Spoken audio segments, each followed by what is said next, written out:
Morning, everybody. Let's see what we got going on here. It looks like we're opening up. Going to closely open up to this overnight high here. Overnight high, previous day high.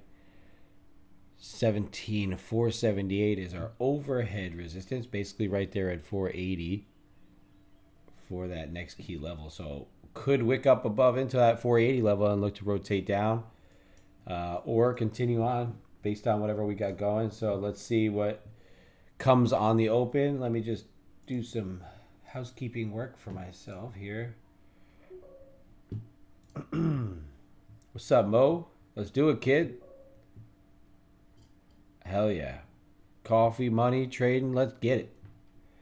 Like I said, I think we open up on the highs here. I'm going to be careful. I know I've been saying any of these days where we have the overnight high, we open up on the overnight high, tend to fade down to VWAP pretty much right on the open. And then the other way around, if we open on the overnight low, tend to fade right back to the VWAP. So I'm going to be watching the opening range, see if I get myself an opportunity pretty early today to fade the overnight high, fade the previous day high, and rotate that back down, and then see where we go for the rest of the day. I like to clean up that overnight inventory and go from there. So let me, like I said, let me do a couple of housekeeping things quick right here. I chose Wix Oh, that's really my good. business because of its massive scope for functionality and freedom. Not sure what everybody else is looking at. Normally, like I said, I look for divergences and I look for setups at key levels. A lot of times of late, it's not always. It's it is the majority of the time, however, if we open up on an overnight high, on an overnight low, or one of the key levels that I usually draw up, like right now, I could possibly take this. Normally, I don't execute on pre-market, but it appears like it wants to start to get heavy. I want to let that market open. We do have 7 minutes till it opens. If you do get this move down, watch for it to continue on to VWAP at least until after open. Right, we want to see if they'll clean up some of this zone here. Actually, I want to get rid of this one. I don't want this. I'll clean up my charts pretty much daily at this point. I use only the main levels. This was the gap that got filled, so it's not important anymore to me. Today's real important zone here is going to be this one here. Kind of sat right on top of that overnight.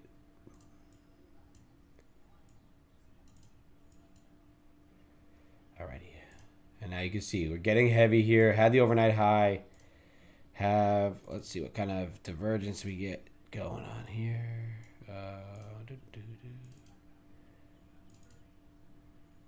So you can see price pushed up into that high, right? This is what I talk about when it comes to divergences. You push up into the high. Price makes new highs over this previous high, but delta, new buyers came in to that previous high and then did not come back in once you broke above it.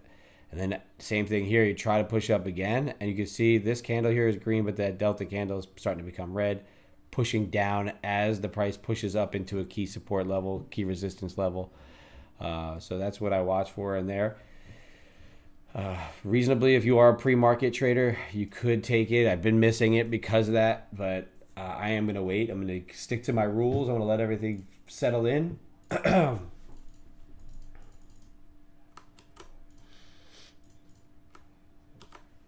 Welcome over on YouTube. If you're over there, click the link in the chat. I just placed it in there. It's a tradecaster.com link. We stream every day over there on Tradecaster. We do giveaways. There's a ton of value over there. I do think the benefit outweighs the YouTube world where you're just getting bombarded by everything. Everything on here is trading all the time, all day, every day.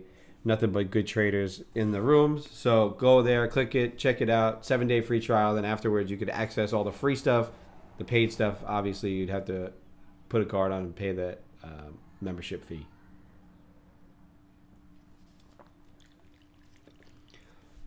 People ask me sometimes why I don't get on pre-market or do more. I already have, especially when the week's already opened up and everything's going on. The markets are open all the time. Morning, Jofi. How we doing?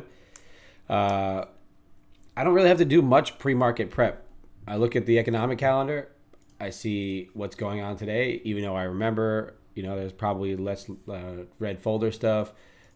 This composite PMI stuff that's going to come out at 8:45 and new home sales may move the algos, like I said. So there may be some movement around these numbers, might keep us out for a little bit, depending on the setup, depending on how I feel on this opening print.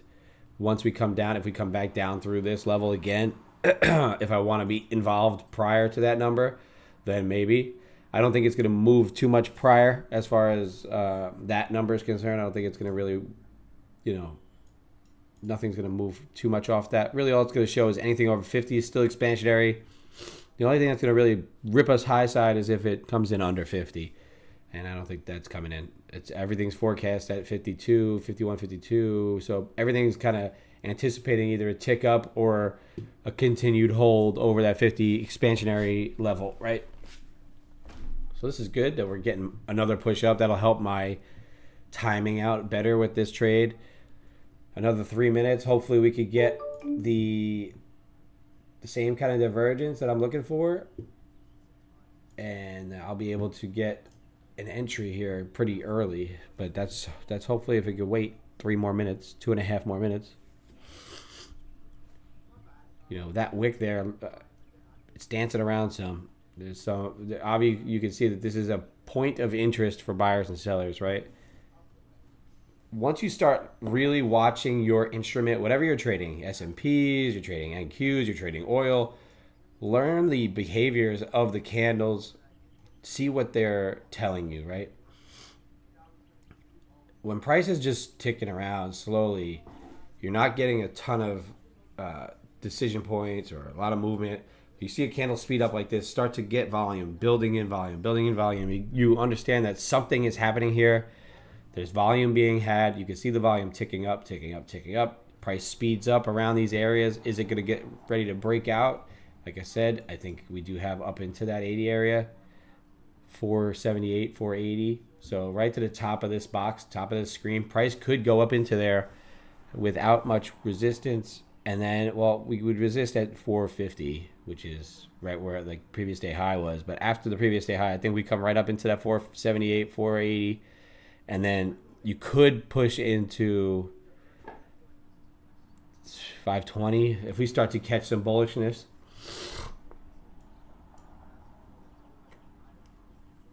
S&P is breaking above that pre-market high. And we are not on the NQ.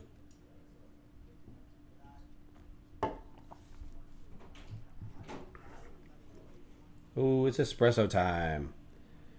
Start your day off right with a short squeeze espresso. Daytradingcoffeeco.com. I may drink too much coffee, but it's okay. All right. Like I said, a lot of the times, this pre-market overnight high, if it holds and we open very close to it, it gives us that good limit our risk to reward here.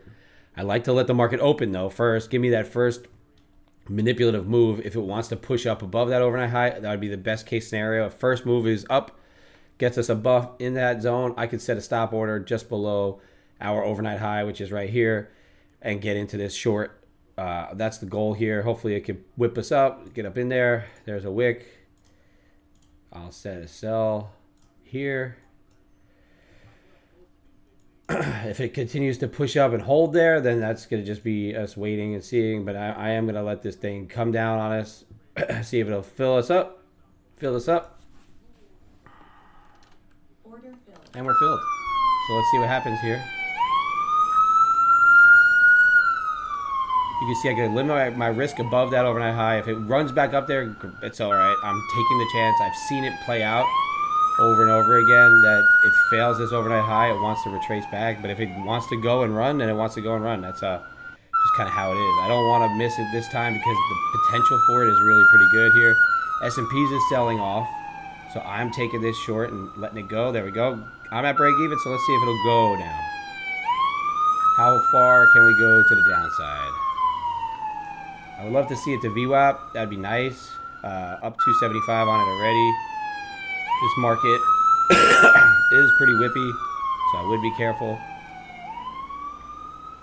I I am going to go candle to candle on this. I do fast moves, fast trails. All right, first trade, first out. Good short, quick $97 win there with fees. So we did take that first W off that sell. Fast trails, fast move, fast trails. You can see right back up to VWAP, right back up to that overnight high. So that first move might have been a manipulation, but we took our $97 and we look for the next one, right? That's just kind of how I go, how my trading style works. I do notice that that is a thing that happens kind of frequently where we get a break of that overnight high. Now you can see that's a really nice push up there. Apple, Nvidia. Did I move that line? No. Okay, good. I did say up into that 480, right? That 478, 480 level. That's going to be an interesting level for us. If you play breakouts, you could play it up into that 480. Be careful. This market's whippy right now. As I mentioned, if I'm not in something around that 845 number, I'm going to let that 845 number kind of just settle in. Let the algos do their thing, whip us around a bit, and then see what happens. Now, if we didn't get the full flush on it. We caught as much of that move as we possibly could, right? Maybe we could have caught a little bit more downside, trailing it a bit tighter to the bottom of that candle, but I wasn't willing to give that, right? You don't expect this to happen with that kind of flush right off the jump. So the other last week or 2 weeks ago, as soon as it sold, it never stopped selling the rest of the day. So you kind of want to just give yourself that opportunity to allow that follow through, but to secure at least, $100 on that trade, $97 after fees, it's still all right. And you can see the S&P is rejecting that level, and NQ is not. NQ is running right through it, right? So NQ looking to push up into that 478. Russell pushing up and then wicking off, coming downside. We do have Delta pushing down on the NQs. Let's see if we could get another push down through the overnight high. I will have another sell out. Oh, don't want that. Stop sell. There we go. I'll take a short through there again if it comes back down hard, because I think if it's a failed breakout of this level, we may get another rollover, and I'll take that short again and again. Nvidia looking to rotate downside. It wicked the high of the pre-market. Let's see if it pushes down or if it holds up at the highs.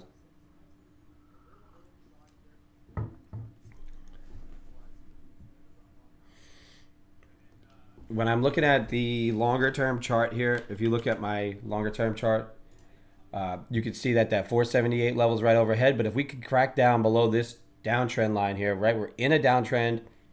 We had a little bit of a recovery yesterday, bounced off that key level at 62. If we come down here and crack this 360, I could say that probably comes down. There we go. We're filled again. Let me switch back over to here.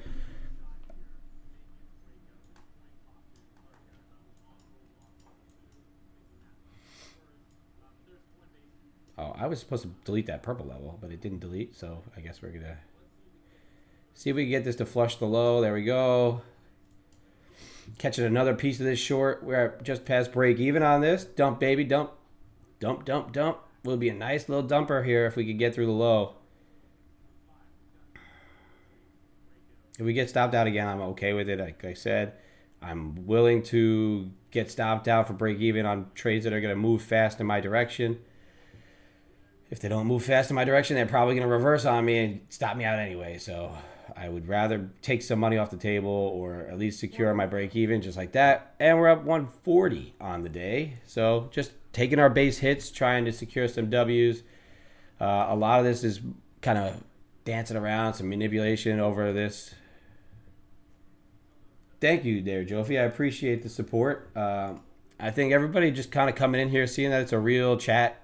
I'm not flashing around anything. I'm just talking about trading and, family life and realities of trading. And I think people appreciate that. And hopefully that continues to grow us here. And we'll do some more giveaways too. It'll help out the cause some. I know I want to give back. Like I said yesterday, I talked about it a lot. How I do want to just use this platform as more of a give back platform and not to sell courses. And yes, we're going to do things like that. I may at some point give out a course or teach what I want to teach, but I'm not out here looking to do that kind of scammy game. And I think people could see that. And so hopefully it just continues to grow and we just continue to make money as a group. And that's all we can hope. We wicked off that high, right? This would be considered a wick high on yesterday's high. If it holds back above this previous day high and starts to rotate, I did say that 480, 478, 480 level, I think gets touched. Then you got to be kind of deciding what you want to do up there. Is this going to be a breakout continuation? Are you going to break this and continue on, or are we going to get up into 480 and stop? Are we going to fail this overnight high again and rotate downside? What's the scenario here that's more likely than all the others? Apple's ticking up. Nvidia's kind of dancing around where it opened. Microsoft holding above the 403 level, 403.62. It wicked off the pre-market high, and it's looking to hold 403.50. But if it breaks through it, we may get some selling in this market here. So just be careful. I will look at Tesla because that's sold off pretty good so far. Right into pre-market support. If it flushes 141.50 down to yesterday's low at 140, or even one down into 138, could come in for Tesla. So, like I said, watch it, but it could be a bounce point right here. Apple, still selling some. And I'm going to go back to NVIDIA because NVIDIA has really been my key directly correlated price action indicator here for the NASDAQ. A lot of times if it leads, then the NQ will go. I'm going to blow my nose quick. I don't want to be on the stream here. Just give me 2 seconds.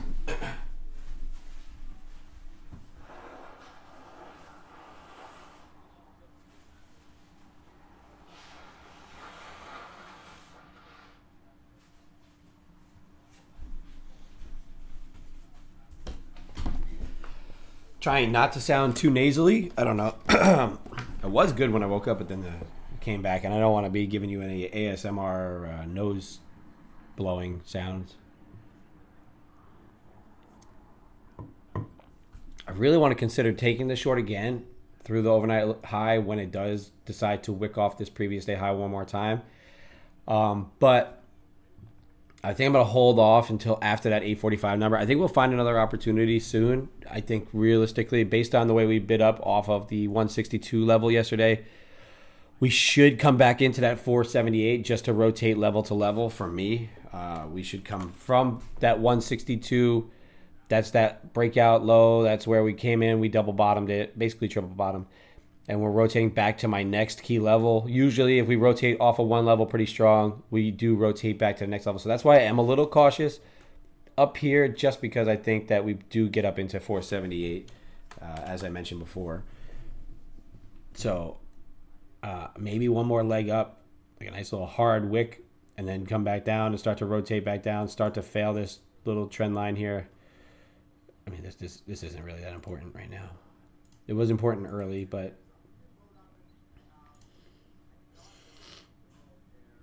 maybe. I don't care about that line. That doesn't matter to me. That's not the important one.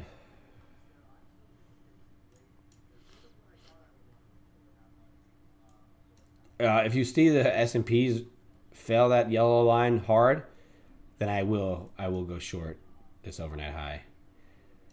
I'm going to adjust these so you don't see those words. Let's see if I could do it to the right. There we go. That's much better. So we don't have... I keep moving it so you guys can see what I'm doing, but it's kind of annoying, right? The words. There we go. Now you can see them on the right. Previous day high, overnight high. And now you don't have to worry about looking through them. Consider it. Consider it. Wait. Patience. Patience. Patience. You can play this break here.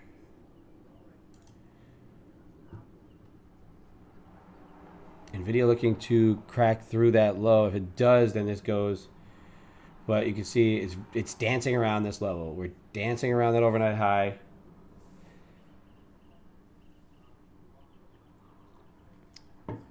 You can see tilt 61% short. I think that leads us to continue upside a little bit. It's not a heavy tilt. And then you can see Delta still giving you a stronger buying pressure here. But you're not getting a follow through in the price as well as you should. So there's that almost that inverse Delta, but you are getting the same consistency, right? High, high, kind of just grinding up, kind of just grinding up. I think Delta is going to push us through this high here. The Russell's been on the run. I think Russell has up to 1993.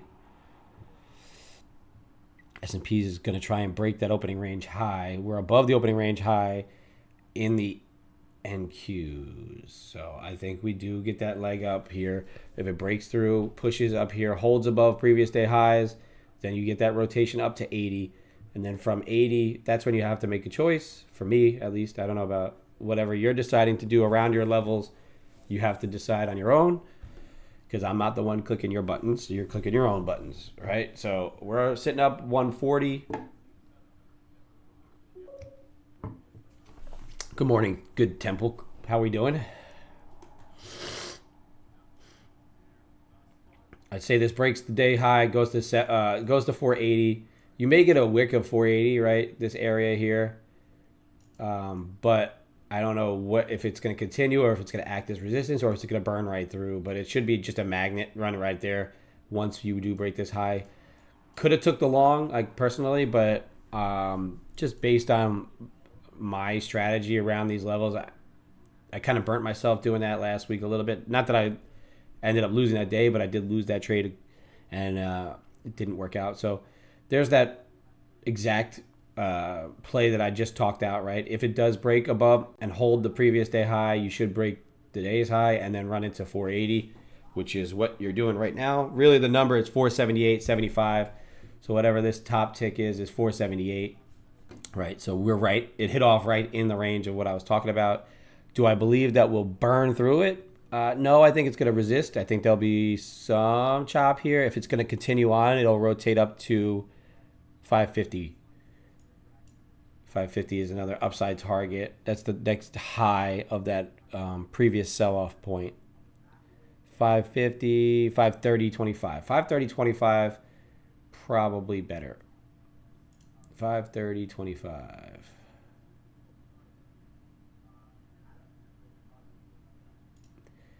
And as you can see, I don't execute some of these things, but I'll talk you through them. I'll let you know where the levels are that I would anticipate. These are things that I would be considering if I were you, if I was playing some of these longs, if I wasn't, like I said, I'm not in. You can tell I'm not in. I don't have any position on.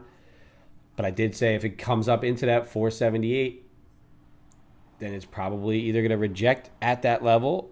It should rotate fully into that next level, which it just did. And then if it fails this overnight high after doing that, that was a nice liquidity grab. I am going to sell one more time through that low and see if I can get another move. Could hold the previous day high now though and continue upside. So, but I am waiting to see if it will flush this low here. I will take that for sure.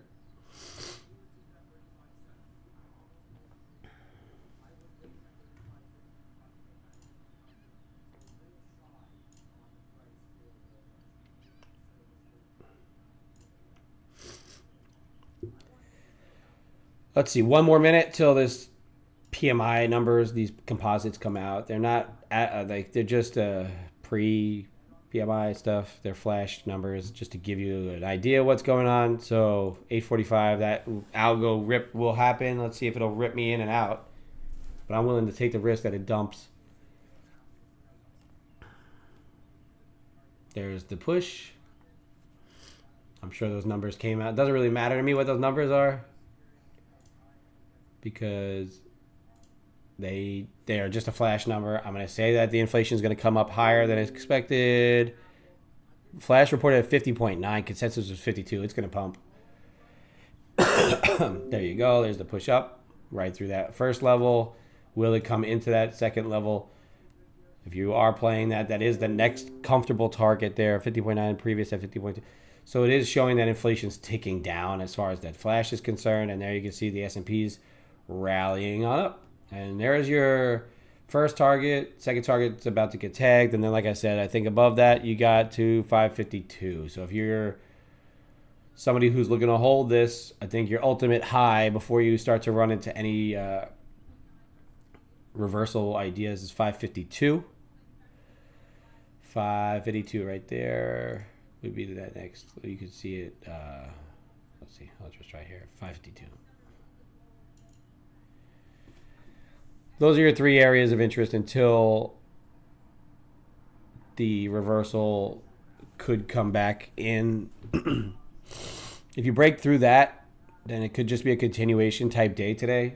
But I did mention that that 478, obviously, this level is that breakout point because that was the key resistance level prior. The next target was 529, 530, 532.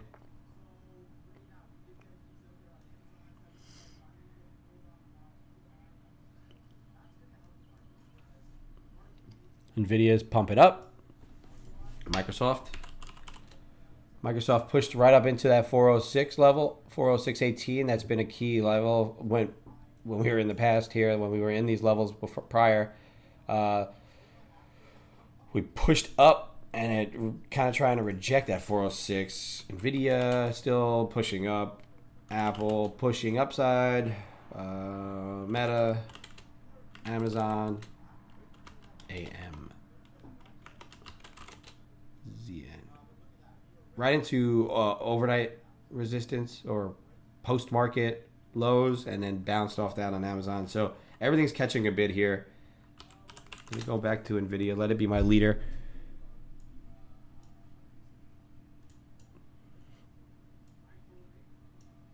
I did talk about yesterday that 162 level, that 17,162 was going to be that real major, like, bottom end of this pullback type area, right? It's like if you were going to think about buying yesterday at 162, I was really considering it. I just didn't really get a good setup for myself to get long off of it, but it was there. I mean, it was yelling at me. I probably should have, but overall, I stuck to my plan, stuck to my rules, and didn't execute on something that I wasn't ready to take.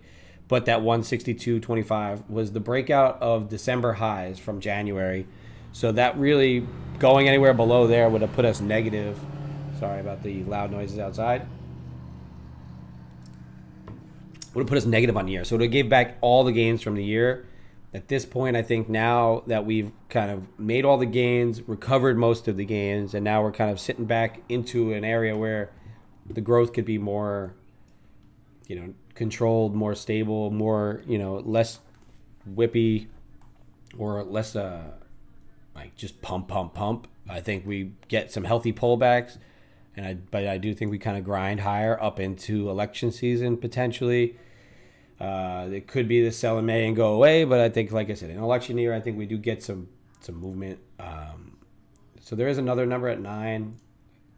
The new home sales, that might move us as well because our new home sales was 0.662, and they think it's going to tick up. They think that's going to be higher. These inflation numbers dropping that much, it makes me wonder if they're actually real or not.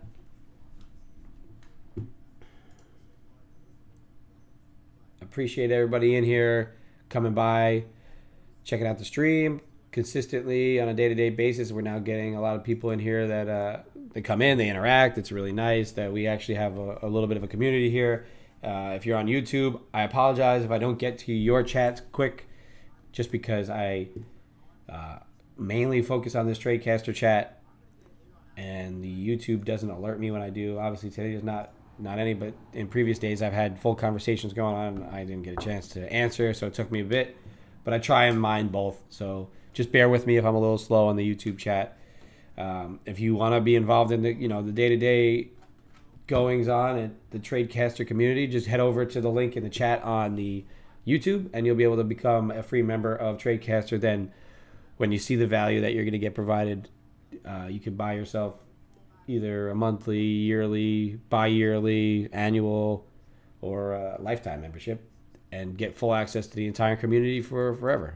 And just kind of get the value that you so deserve from a trading community that's not just trying to sell you stuff, but just, obviously we have to run the website and I don't know whatever Deck has to do, but for us as streamers, we're here to just provide the value to the traders and do our best out here for you guys. All right. So see if this rotates back off this trend line. Let's see if it holds, if it breaks, if we're going to continue to flush, if there's any bad news that's going on. What's going on here? I don't hear any news that came out. Just looking for that next good trade. Ready. Dow said that went higher. Nothing there. What's Bloomberg got going on?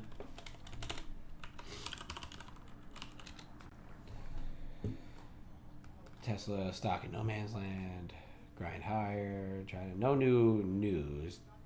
Russia threatens more strikes in Ukraine. Whatever.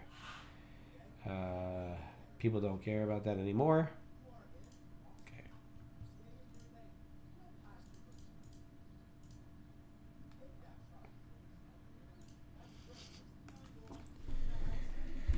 All right, bouncing off that trend line there. Like I said, I do think with that that light PMI number, I didn't think it was going to move the market much. I thought the algos would whip us around, and so be it. You know, we did get that big algo push to the high side, and now right kind of back where we were pre number, or right around it, getting close to it. So now the next move possibly has some legitimate buyers or sellers involved. So we go and we just watch. We were patient. You know, with that lower PMI number, the anticipated move is a high side, right? You're going to think, okay, inflation's ticking down. Fed's possibly going to still cut their rates this year. Something's going to happen. You think the move is going to be high side, but market makers might have other ideas, and they might want to push this downside because it's more Max Payne type trading, or if they want to get long, they might want to get long down around that purple area. So they want to move this market back that way because there's less sellers up here than buyers. You know, they might have nobody to sell to, but down here they'll have sellers to get involved, right? That's how you have to think of it. You got to think in terms of where can these bigger players get larger orders filled, and where do they want the market to go after the fact. Just because we're at a key level and price probably should go upside doesn't mean that there's orders here to be filled for that upside move, right? If there's not sellers here, then they're not going to be able to move it. They can see the book, they can see where these orders are, they know where to move it. You can see the book too. It's just understanding what you're looking at, right? If I can see this, right? If I have just a basic setup, right, with my delta, I can see buyers and sellers here. These are actually filled orders. I can see price. I understand price, right? Then if I go into here and I get my DOM surface and I get the NQ up here, and I put this up to 100 levels, I can see the depth of market, where these orders are sitting. If I could see this on my book, then they could see much more, right? They know where these orders are. There's a 100 lot sitting here, a seller here. They want to get filled, 100 lot here, 100 lot there, 120 lot, 120 lot here. So there's some size looking to get sold within that range, right? In that 500 range there. So we're at that 500 range right now. I did mention up into that 550, this line up in here, there could be more sellers up in that spot. So if they want this thing to go back to the downside, they want to accumulate some sellers up here and rotate it back down with some larger size. Or if they're going to go downside, they're looking for some of those larger, people who are looking to sell through lows, try to accumulate some of those sells, some of those stops, somebody where they can buy those contracts and then run it to the other side. So that's where we're at as far as thinking through why the market has to go in certain directions, why these patterns do work out, because the patterns are because that's the way the market makers are able to, or bigger size is able to get into these trades. They have to push it down in order to push it back up. If that makes any sense.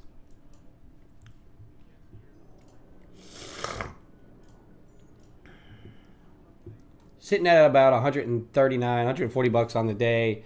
We took two quick. This is why I'm very quick with my trails, right? NQ is either going to follow through or it's not. And to me, today, I was tight with my trails, thinking that it was going to either flush hard or it was going to come back on me. So either way, my stop was right. right? And I got stopped out and I turned around. Same thing down here. I did it the first one, took what I took about half of the move. Probably could have trailed a little even more tight, thinking that it's going to get heavy. I don't think you're too quick. I mean, it's just a matter of understanding when to be quick and when to not be quick, right? Like I say it all the time. I just kind of shorten it to a fast move, fast trail, slower grinding move, slower trail. For me, like something like I was talking about this long, right? This first time through this level, I would have had a fast trail. It was a algo driven volume push to the high side that if it was going to hold and run, it was going to keep going, right? This kind of move would looks like it would keep going, so I could trail it tight, I could trail it fast. If it's the secondary move, right, we buy off the bottom here and we're starting to grind, and this is none of this is high volume, none of this is really like a really whippy candle that's going to tell you to trail it fast. Then you could go candle by candle by candle by candle, then get stopped out here. Or if you even want to go low of the day and let it grind and give yourself, that next leg up, then trail below that low, then the next leg up, then trail below the low. It's really just a matter of understanding your time horizon and understanding when is it good to go fast and when is it good to be slow with your trail. A lot of this, if I could get this delta divergence up in that level, I don't care about that right now. It's not important for me, but you can kind of see where delta is doing the same thing, right? Made a high, trying to make a new high, try to make a new high. If delta pushes back above here and price continues to push, continuing on it goes. And Russell is absolutely pumping. There is no looking back in the Russell. It's 2 minutes to 9. I don't trade within that close of within 5 minutes of an hourly close. So I'm going to let this 9 o'clock number come on, hit, and then we're going to see where we go from there. We could just continue to grind high side. There is plenty of room to my next yellow dotted line is all the way up at 17,830. Do I think we get all the way up there today? Probably not. I don't think there's any news, or unless there's news, that we'll get into there. I think realistically, if we do get a really good rally, 200 points up is like,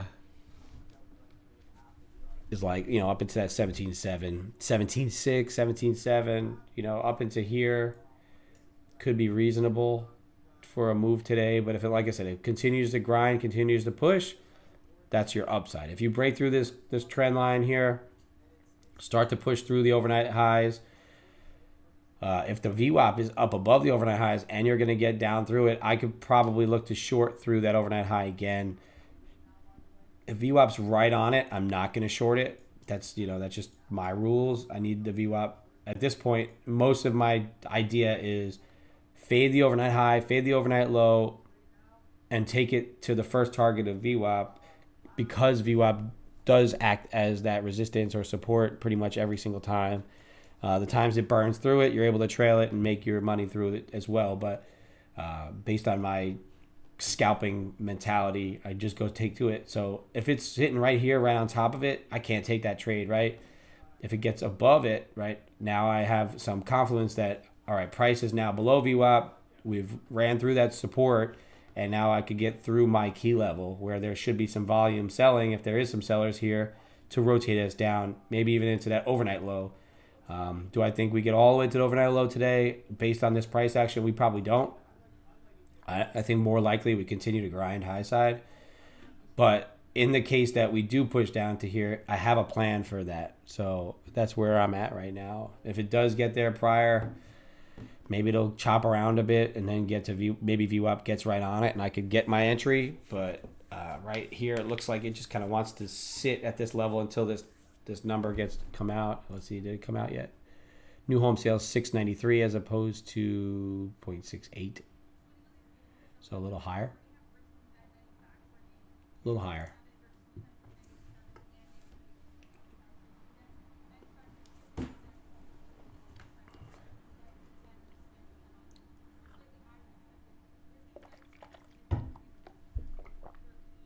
The only other thing I could think for myself is to short through this 480. A short down through 480 could give you some volume, push you down into that overnight high, previous day high, and then see if it'll reject again or if it's going to go. Because right now we do have lower high, a wick off high, another lower high. You have Delta kind of flattening out. If you get down through this 478, the rotation down to the volume node at 440-ish, and then opening range high. But if we just continue on, I do think that it does have a grind to the high side here.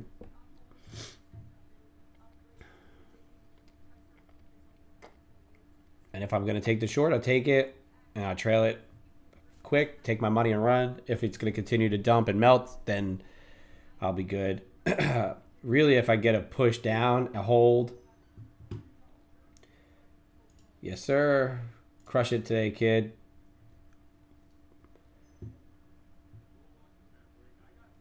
I'm going to take that.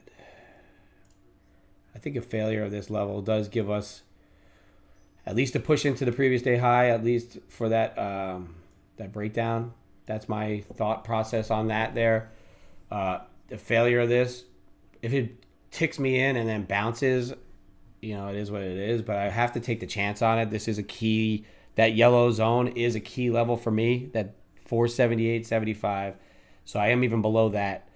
I think we could get through that. You get some volume to push us down and probably into the VWAP, which is the overnight high. So I'm cheating on the overnight high levels, but I do have my major key structure level from my longer term chart. So that's the level I am going to be playing here if it does crack and go and rotate downside.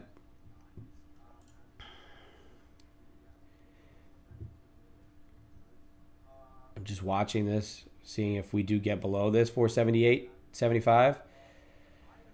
And then we got to watch the low of that swing low here.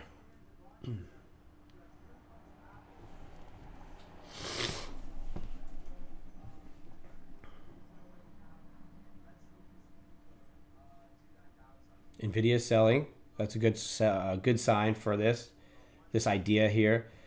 It's a good reason to put my stop where I did, my stop enter.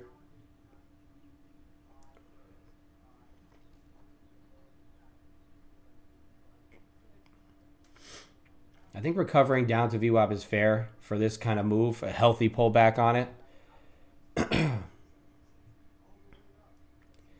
You got a high here, a wick off high, a lower high, a break of a trend line, a key structure level that has support that you could just see, got a good bounce on it. If it breaks and if it bounces here, fails this trend line again, and then tries to push down through that 480 level again, you do get that, probably that heaviness that where I like to get stopped in and the market moves in my direction fast, right? That's what I like to see. Hopefully that's what I get. If not, I'm going to be risking not 300. I'm going to be risking my 250. If I lose on it, I lose on it. It looks like it's going to bounce on me. Yeah, we're out on that. So we're flat. I didn't put anything on, so good. We're flat on it. That bounced there, so that's kind of why I don't like to take that area outside of my levels. It was a key level. If it goes this time, goes down through, then we probably get it. Went from green to red, so we're just looking to catch that next little move here. See if we could get it to go this time through that level. I will short it again if it hits that, just because I think that level does work. But if it's going to bounce, it's going to bounce, and it shouldn't come back to it. Delta push. Might have been a little early on that first try. I will take a second shot at it, see if I can get myself a good move. Not that I'm chasing it, but I'm willing to get out of that quick to my full risk and then take it short again if it's going to set up on me. Because if there's going to be another lower high here, I think we do get the sellers to pop their head in just for a little bit, just to give me that volume push downside. Timing was probably just off.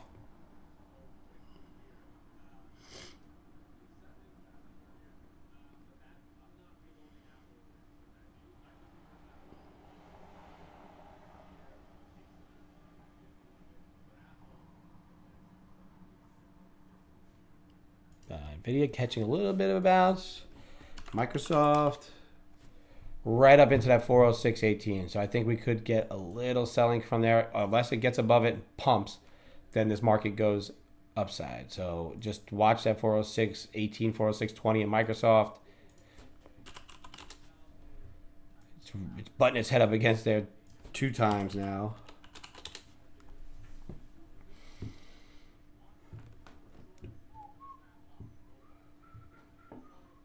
Not chasing this long, this short up here.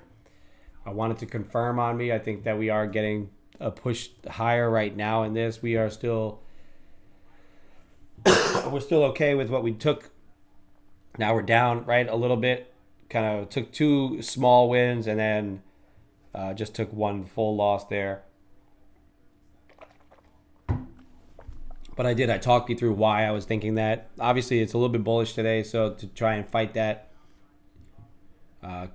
could have got us in trouble there. But like I said, we just cut our risk. We're wrong. And obviously, you don't give this max risk, right? You don't give it the chance to burn your account, right? Just get out and move on. And if it goes, it goes. And then if we move on from there, then we rotate down and we go again.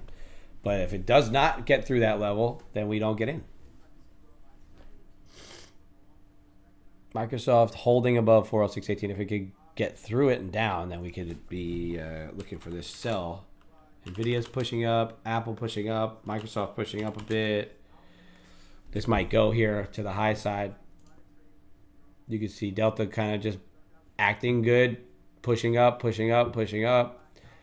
is pushing up, so there's no divergence, right? Everything is acting together.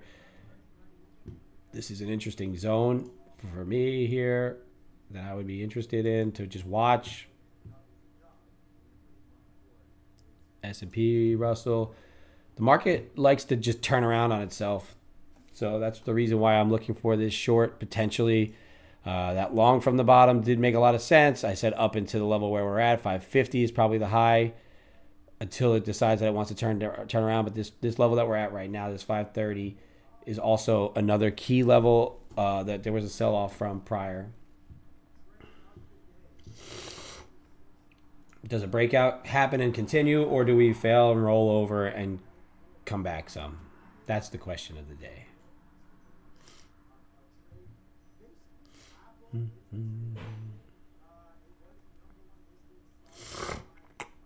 Microsoft absolutely running on us through that 406.18, pushing high side. I think the next level of interest for me with Microsoft is going to be 407.75, 407.50 to 407.75. We are holding above this 478. If this becomes a point where we get below this 478 and it turns red, that does add to my short idea. If we continue to grind higher, then we just continue to grind higher. That's the pain that we get on this kind of trade. Just kind of how it goes.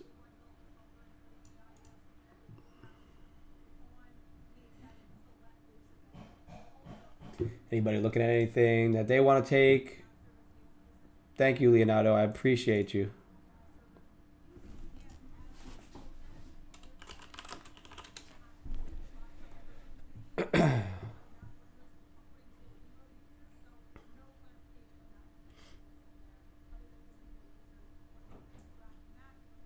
Well, You want 5? yeah, I'll take that. Can you check if it's harder? No, it's fine. It doesn't need to be. Thank you. Can you bring another cup? Yes. More coffee back in the building. So we are sitting down 133 after taking a shot at a short that I would take every time there. It's not a big deal to take the quick loss on it.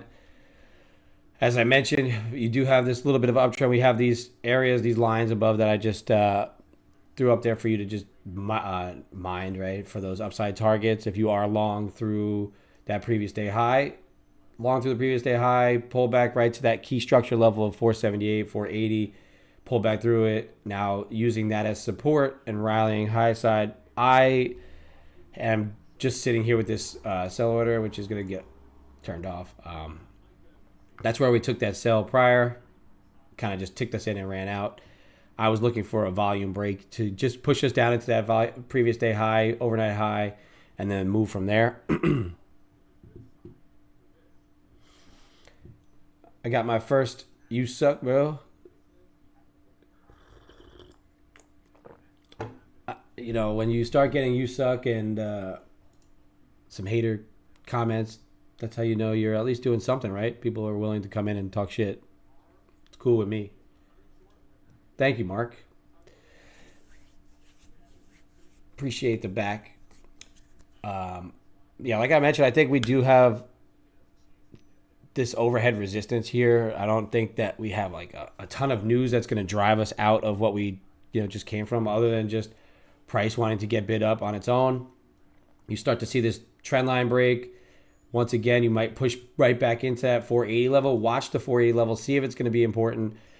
See if it's going to hold up. If 480 doesn't hold up, the 478.75, then the rotation down through previous day high, overnight high, gets us to accept back into yesterday's range, right? That red to that green is yesterday's range. I did mention that if I could get VWAP up above my previous day high, overnight high, and price can get through these levels, then that short should come in and sellers will come. As of right now, I do feel that this market is a bit more bullish than it shows, right? It's just kind of grinding through these levels, but I did mention that overhead resistance at 551 was that previous swing high where we sold off pretty much just like a V-shaped sell-off from there. We had those explosions in Iran, the threats of that war in Iran between Israel and Iran. That was last Thursday. You got a big sell-off from that. Then you got no news on it. So you recovered that entire overnight move. And then once the market opened, we just sold right back off from that level again and pushed all the way down into that 162 level. Hovered around there until yesterday, bounced a bit and retested it. And then we rallied back up from my first level to my second level here. We'll show you that on this chart, right? We rallied from 1 to 1, right? Yesterday I was mentioning that 162 quarters. If we hold this, then the rotation high side does come into play. You could go back to yesterday's stream and watch it. We were talking about it when it happened. I just didn't get any entry criteria, right? I needed something else to tell me to get in.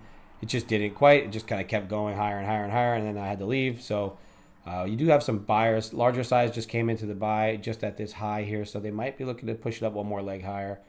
Like I said here, if we continue to hold above this 478.75, we push into that 550. Watch what happens at that 550 level. You see if you could get through it, and we continue to push up higher. I don't think we get all the way up to that next yellow level today. I actually do think we fail this and then rotate back down to this blue trend line at some point, probably today, but if not, probably overnight. And then we'll see if we could continue down back here, just based purely on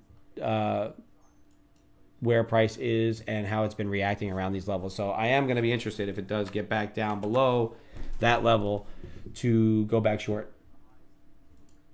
Appreciate you, Mark.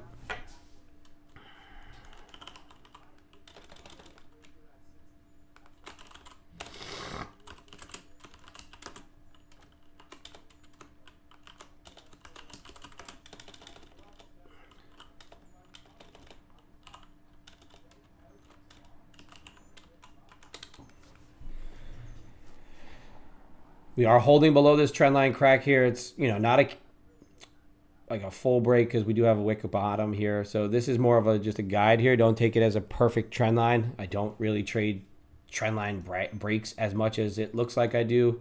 I just use them to guide me and visually. We are just kind of getting progressively higher lows. We are getting equal style highs, right, with these wicks. Could look to rotate down. I am going to be watching this level here. I'm going to give it a little bit of more of an actual line here. It is like that 180, 178, 80 level. 178.75. I'm sorry. If you cheat on it, if you are a trend line break play, you could look to short it through the trend line, but I'm not confident yet that this is going through that line. I think we're kind of grinding higher here. You can tell volume's a little lower. So we had that one volume break, and everything else has just been kind of diminishing volume as we approach these highs. I I did think that we could get up to that 50 level before we start to see the major resistance, but that is, I mean, we're in the zone of where that resistance would be. You know, up into that 530, right? Right here, this 530, up into that 50. That's just a zone to be interested.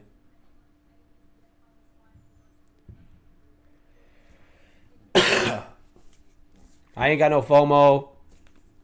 I took two good short attempts that didn't play out. We took off, we were up about 150 on them. Then we tried our hand at a short right here, got bottom ticked, and I just cut the loser pretty quick.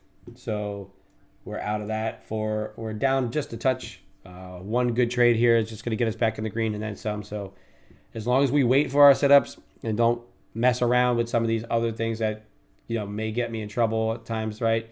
These trend line break plays only, right? Now we could adjust the trend line some here.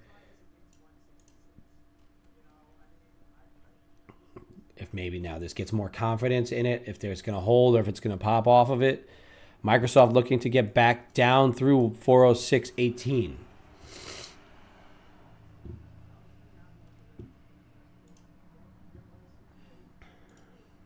It's more about being patient than it is about hammering into trades. As I mentioned, like I said, I wanted to take this short due to my key longer term level being there. It still has a good chance that it will come back down to it at some point today. But having it hold like this, grab some accumulation. There was some size over here that got filled. So as of right now, the longs are still in.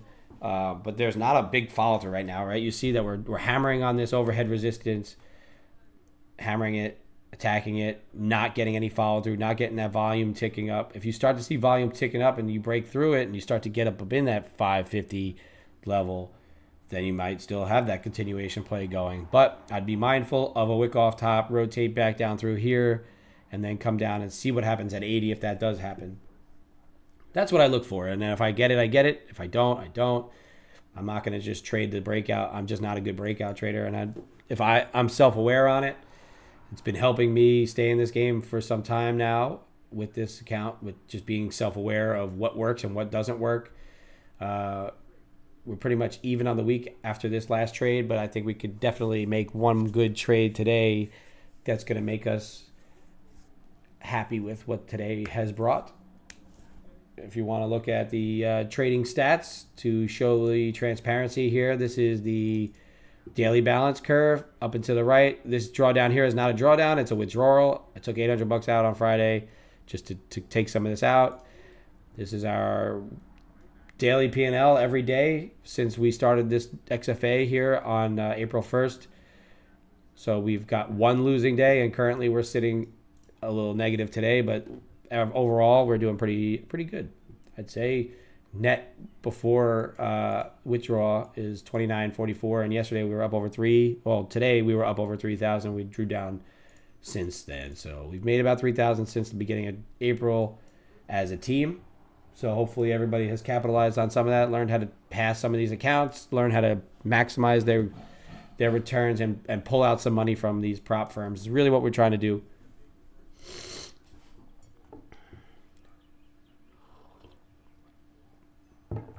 I like this wick. I like this manipulation there. I think we could get one more of those. Then maybe the failure of this trend line does happen. You can see the S&P is kind of forming a longer term type wedge here. So the S&Ps has been pushing up just the same. So if one of them goes, then the other one will go.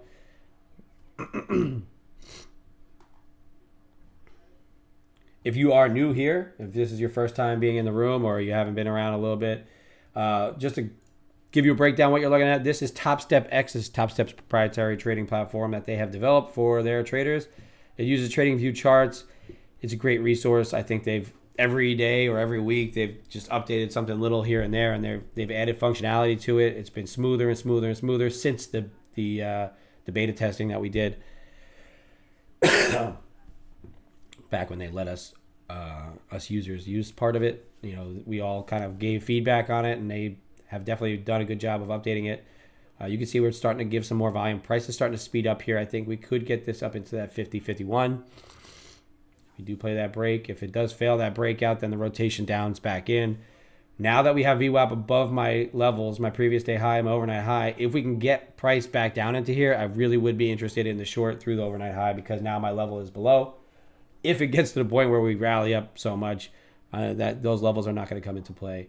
And then we're going to start to look at the previous day levels, which we are pretty much at right now, which is previous day high, right? Like I said, 555 is that previous 2 days ago high.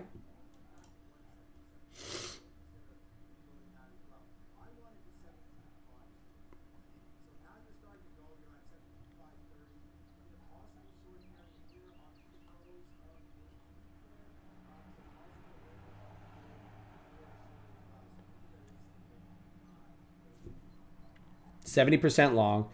Tilt starts getting heavy long here at that 550. People are trying to play that break above 2 days ago high. That 555, if they try to play that break of that high, you see a volume break. If you see some sort of delta divergence, you see heavy tilt, I bet you sellers come into play right at that level just because it's max pain type area, right? You are, having delta act in your favor here, so it's not like it's a an obvious trade with the delta divergence or anything like that, but tilt gets heavy tilty long at an area where it's an obvious long. Shorts tend to step in, at least temporarily, to kind of relieve that little bit of a pressure of a heavy tilt to the high side. So 553, it's really this high right here, this blue line. I want a wick off, I want a volume break of that high there, then a rotation down through this. Then that could give you that idea to short down to 80. And then if 80 breaks, the sellers are in. So I would consider this short just based on this being, I'll show you the 5 minutes. So I could do it here. This is that high from the Friday.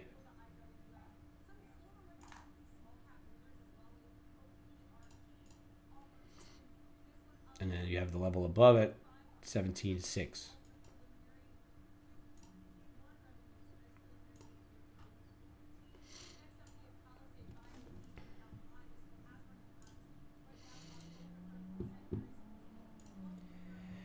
If you are in YouTube, head over to Tradecaster. I shot the link in the chat. It's also in the bio, the video. Everything that we do on YouTube you see, right? But everything on Tradecaster is much more organized. You can get in the chat, get involved, get in alerts. There's tons of resources. It's literally just a trading streaming platform. There's nothing else on it but trading. You could get myself in futures. You could get, deck and stocks, options. You can get penny stocks, short only, whatever you think that you're interested in as far as a trader and want to learn. There is something for you here in the Tradecaster lobbies. It is a 7-day free trial. If you click the link, once that free trial expires, you can still access all the free rooms. You could access my room. You could access some of the other traders' rooms, but you'll lose some of the functionality and you'll lose the paid rooms until you decide to pay for your membership, see the value that you get out of these rooms, and go from there. That tilt has diminished down to that 56%. Maybe you get one more bounce up, get that leg up to that green line above, and then maybe, like I said, you get a volume break of that, fail that, and then you see if it rotates back down. That's where you get a good selling opportunity at a key level where you could limit your risk very tight, and then you could maximize your rewards down to other key levels, right? If it wants to rally, if it wants to pump, if it wants to sell off right here, that's just, not something I'm going to short yet, or I'm not going to take any longs. You can see Delta trying to push back down. If you get another leg up and Delta doesn't push up as strongly, then maybe you get that divergence. Then that's your selling point right there as well. So those are some confluences that'll give you some good ideas for today, for this next short idea, or if you want to play the break long, that's on you as well.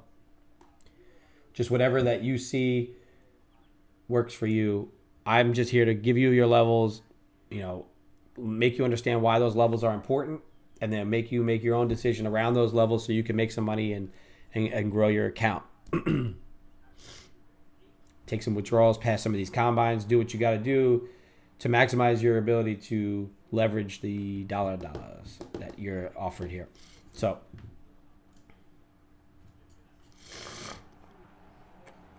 if anybody has any questions, ideas around these levels, why we have these levels, what they're about, let me know. I'll answer them in the chat. I'll answer them on the stream here. Trying to just kind of provide some little bit of value here and there while we're at Microsoft's breaking highs. Let's see what NVIDIA is doing.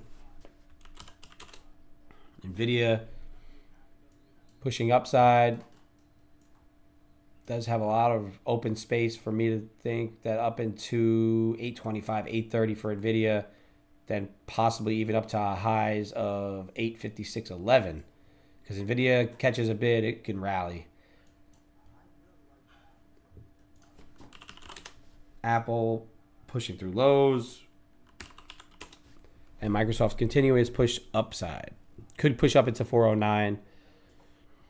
But like I said, right here where we're at is sort of resistance up into that 407.75, 50, 75 level. So we're kind of right there with that resistance on Microsoft. We are pushing up into this previous day high. See if this tilt gets heavy long here. If it does, then I would look to maybe short it on a divergence play. But Delta's still pushing higher, making new highs, price making new highs. So you don't have the divergence yet. This could just take off from here up into that 600 level. 596, 600, 609, 610. So if you're long, those are your ideas above 600 targets.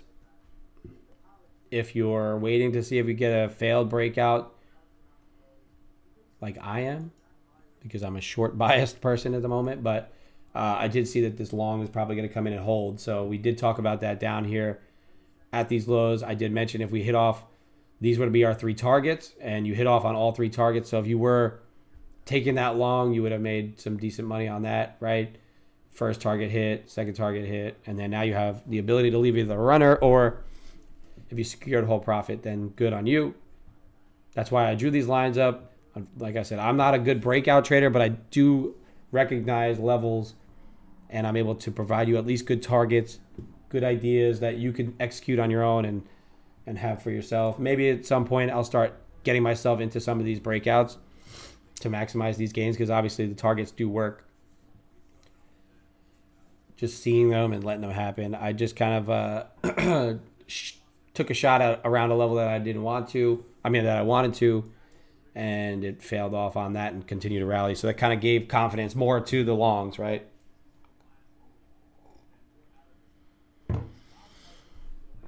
And if we're reviewing this, like I said, I think you do, if this holds and pushes, you got 600 in your targets. 600, 700 could push up. Once you catch bids in this market, it could keep going, but just be careful of a failed break of this high.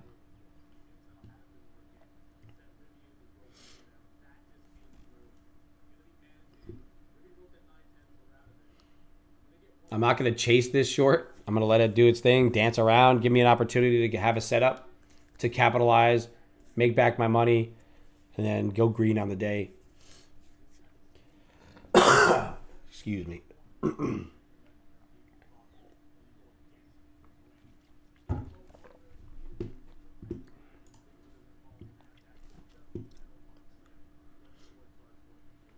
Oh, I didn't get to finish that thought. Sorry. This is that Top Step X. If you see on top, the gold account is the express funded account. This is the current balance after we took the withdrawal and including today's loss currently. This is the max loss limit. I can only draw down to $0. So if you ever see this balance close to 0, that's our max drawdown. That's when you get to lose it. P&L is obviously unrealized P&L. Our P&L is realized. So you can see we took that one loss after we were up about 150. Now we're down about 130.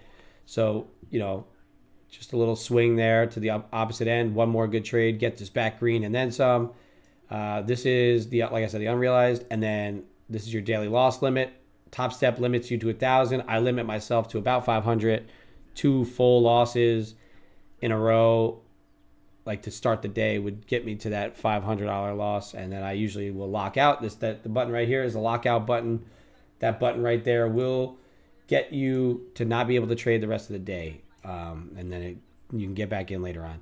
So you can see this bullishness continuing. That's why I don't just hammer in limit orders. I don't do set it and let it go, because especially in the NQ, you could get run over just like this and go.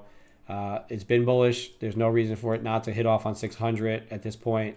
There's no new news that's going to push it the other way.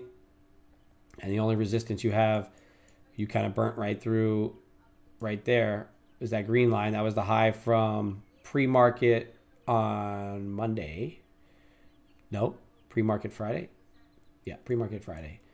So then now we're getting back into this consolidation zone here, right at the very top end of that, which is 600. Do we have enough news to break through this consolidation and continue upside? Is it going to just keep grinding? Are we just going to continue max pain up into the high side? Or is this consolidation going to act as a spot where orders just continue to get executed? We're going to chop around a bit and then start moving again. So that's what we're going to look for over here. Do we just burn through that level? Is there enough buying pressure to push us through 600 without chopping around, without getting through all that order congestion that was there prior, right? That 555 wick low prior to that, 550. So that's also this bottom area. So we're going to watch to see what we got going on here. Will something set up for us before the end of the day, or is it just going to rotate higher and higher and higher and higher and just kind of grind up? For me, I can't enter on just a grinding higher type move.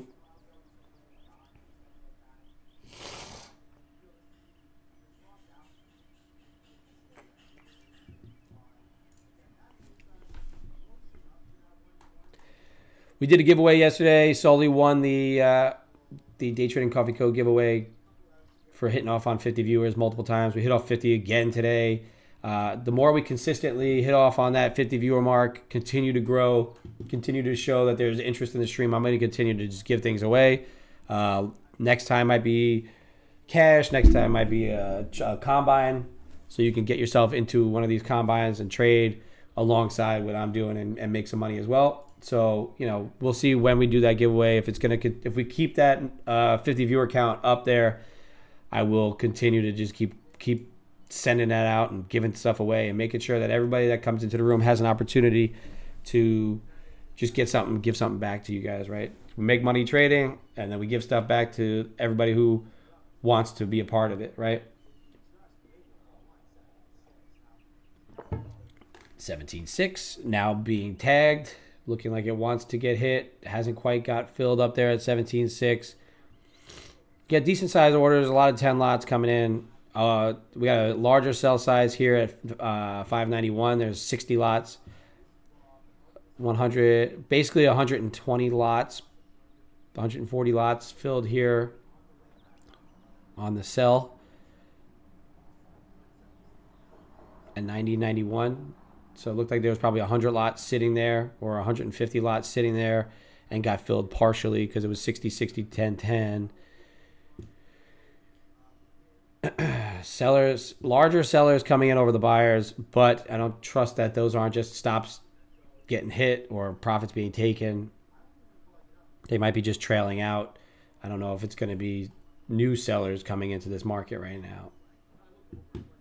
That's a really hard sell. If you hit sell right there, good on you. Just a straight up move through this zone.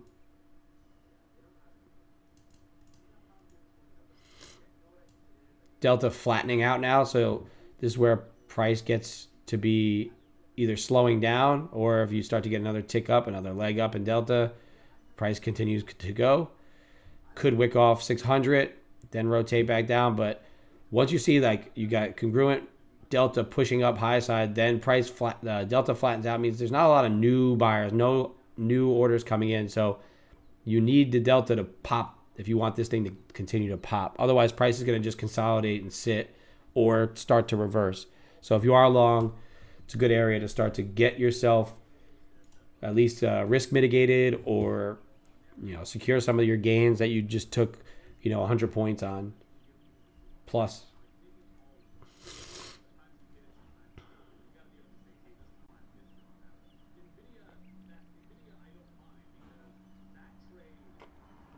if I could get a nice little setup, maybe another push up at 600, a wick off top, breakdown of this green line, target that green line depending on where we're at. It's just going to be very interesting, very hard to short that. I want to see maybe a grind higher. Something like this wedge here that we got going on, this trend line, but tighter, shorter time frame here, pushing up maybe even into 610, and then the breakdown of 600 could give me a short idea. If it just goes and sells off right here, then you don't really have a setup on it. It just turns around at these key levels.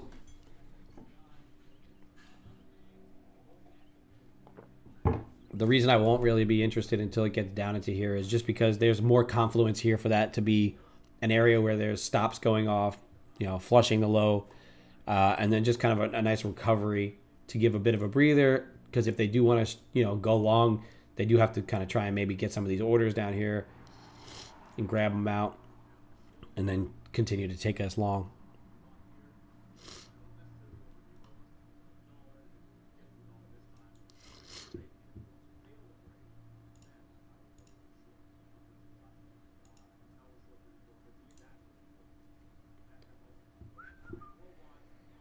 It's all about patience in this market. If you can be patient, let it kind of force your hand, right? Make it tell you to enter a trade. Make it tell you to get into the trade.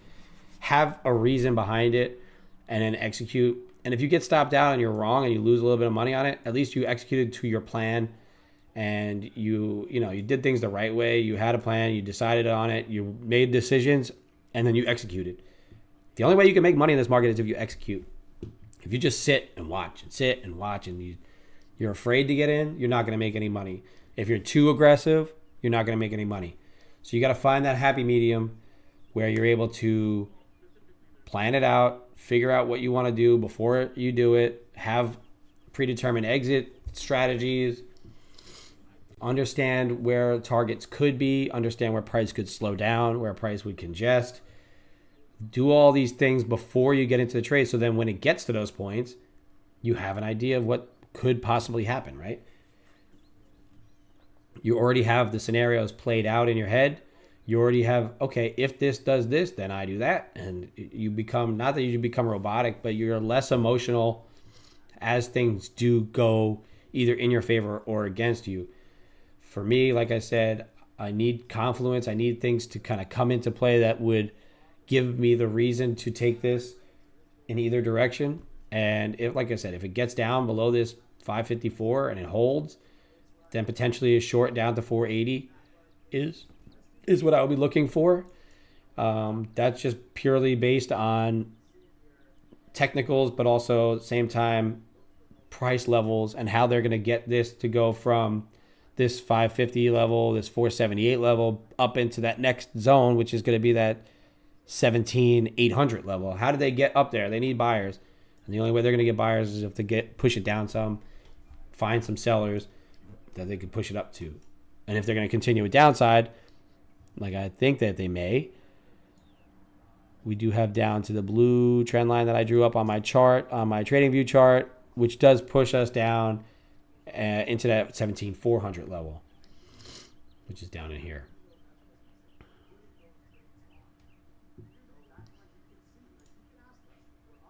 You can see flat delta. Price is trying to push lower, but you're not getting a big push in delta downside. So there's not new sellers either, really. I want to see maybe one more push up, grab some liquidity here at 590, and then push us down some. If you start to get a heavy delta, a heavy volume pushing downside, then this could start to sell off hard. But be mindful of this trend line. They do act as support. As much as people think that trend lines don't work, they do support. It's just kind of how price works. Be mindful of that area and then react around it as you see fit.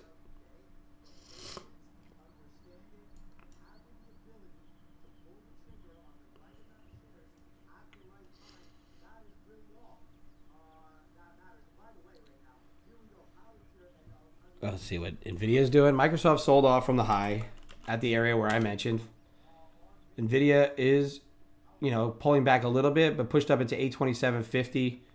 Could be the high right there, and then they could rotate back down to 816, give or take, if it wants to continue on, if it's going to continue to be bullish. Microsoft has down to 406.18. It pushed right up into 408.20. I did mention that level there, that probably 406.75 up to 408, even up into almost 409. Microsoft has overhead resistance, but it looks like it was breaking a little bit. So let's watch.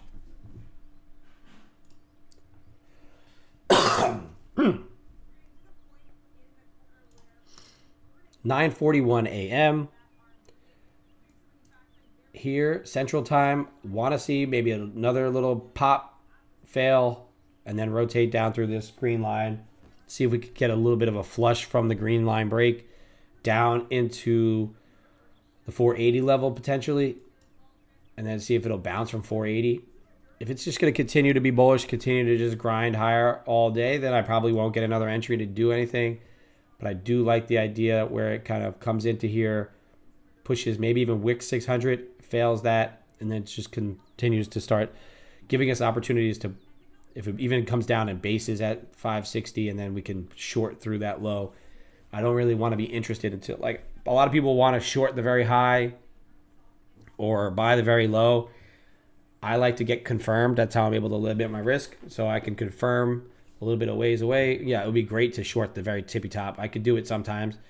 But some of these, we're in a very bullish scenario, right? It was pushing up, pushing up, pushing up. Buyers are just in control at all points here. So why would I look to fight that at the very top?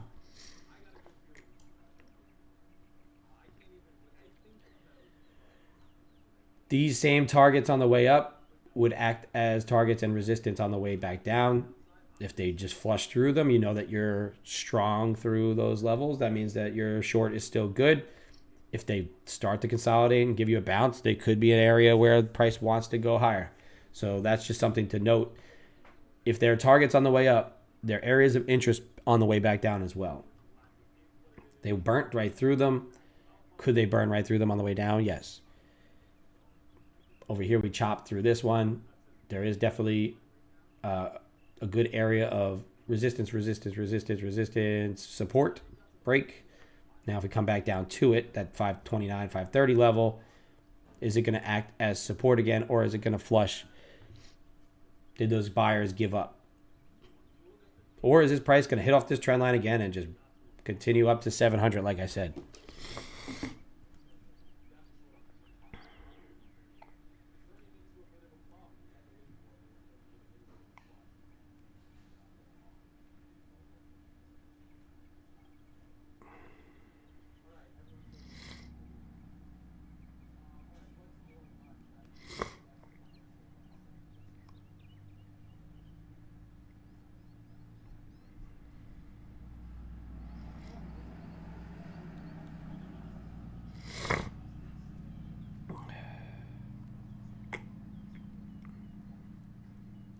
Sorry, managing the texts as well.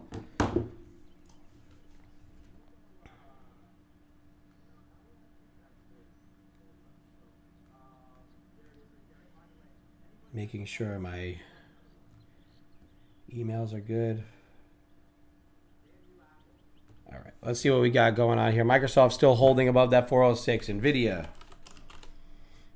trying to rotate downside a little bit more, just kind of sitting up here at the highs. Apple looking to break the high of the day there, trying to break through the highs. There has been a little bit of a disconnect between Apple and the market. So if Apple does start to break out, we might turn downside, which is very interesting because Apple is one of the top weighted names. It's just kind of funny because as money flows out of Apple, it flows into NVIDIA and vice versa.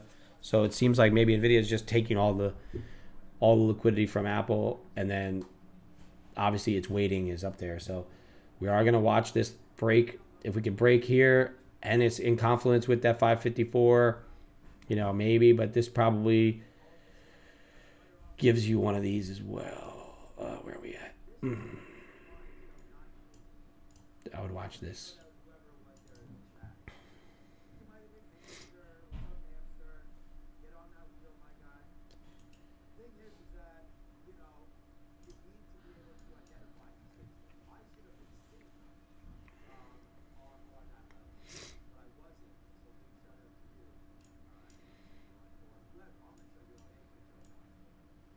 have a short idea through 50.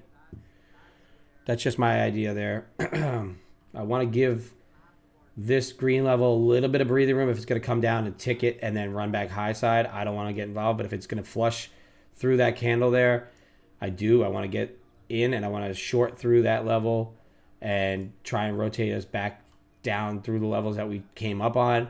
And 480 would be a really nice area of interest for this to bounce off of again, right? 480, even 500 probably. If it does approach 500, that would be a very good target to have as well.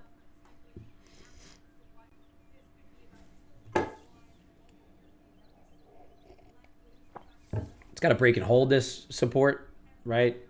If it doesn't, then the bounce comes up. Watch this break of this trend line here for that next leg to 600 and beyond.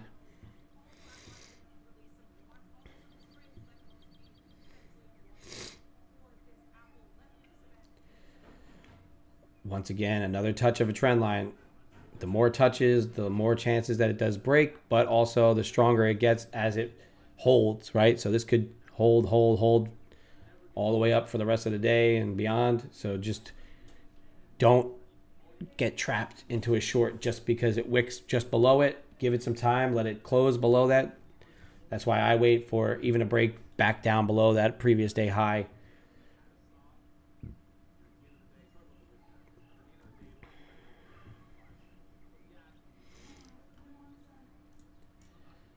The reason I wait to even go deeper into here is I don't want to get wicked in and rotate it out like I did before.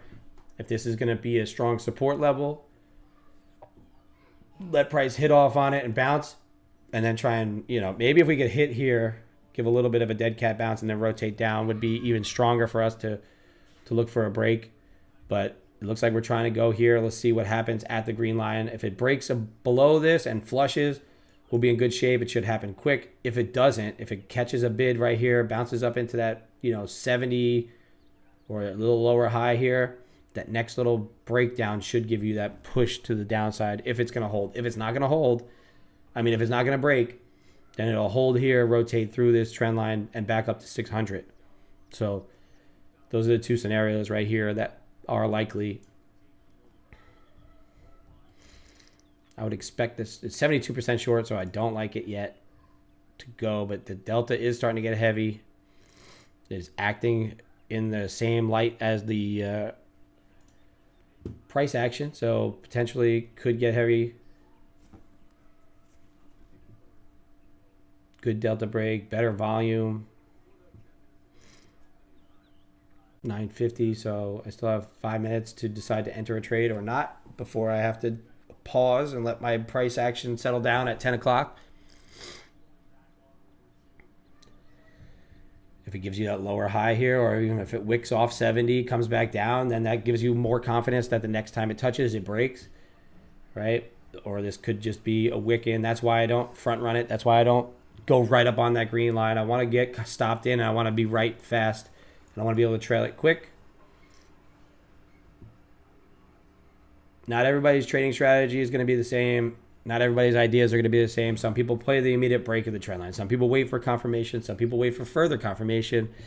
Some people like me want to be right quick or wrong quick. So that's what we do. We try and be right or wrong pretty fast. If that's not your strategy, then maybe use the levels to your advantage for opposite end of the move, other stuff that you may be interested in for your trade ideas. But all I'm doing here is trying to provide you good levels, good ideas, and then you can make your own executions from there and decide how you're going to be profitable. Because I took a bunch of things from a bunch of different people and I jam it all together and I made it my own strategy and what I want to do with everything. And then you have to just do the same thing on your own. Take some stuff from some people. You could follow my stuff pretty much exactly and you could do well, but you also have to understand what kind of risk you want to have, what kind of tolerance you have, what's your account size. All that stuff comes into play. Now, is this going to bounce from this green line or is it going to break? If the green line breaks, you should get a volume push. So volume is ticking up. But if it's going to bounce from it, that's the support level. That's going to be interesting, right? Now, if we get another touch of this, I think we could flush it hard.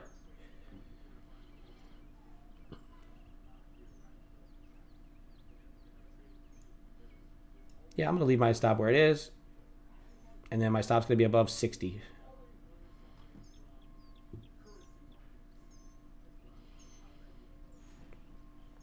You can see why my entry is where it is, because you can see the dance that it's playing. I want it to break that dance and go. And you don't want to get wicked in. That could have wicked us in if I moved it up any higher. It would have wicked us in and stopped us out.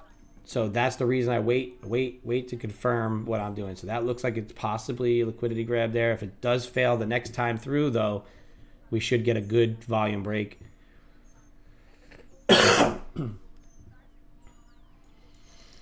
I do have to pee, but I'm giving this a second to give me if it's going to break or if it's going to bounce.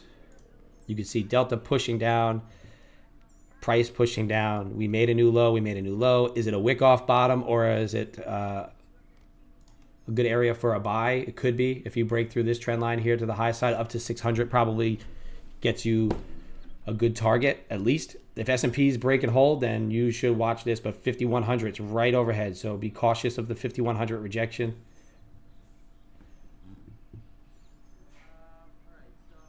Failed break of that trend line and reverse. Same thing on this side. Is it a failed break of this trend line and go higher?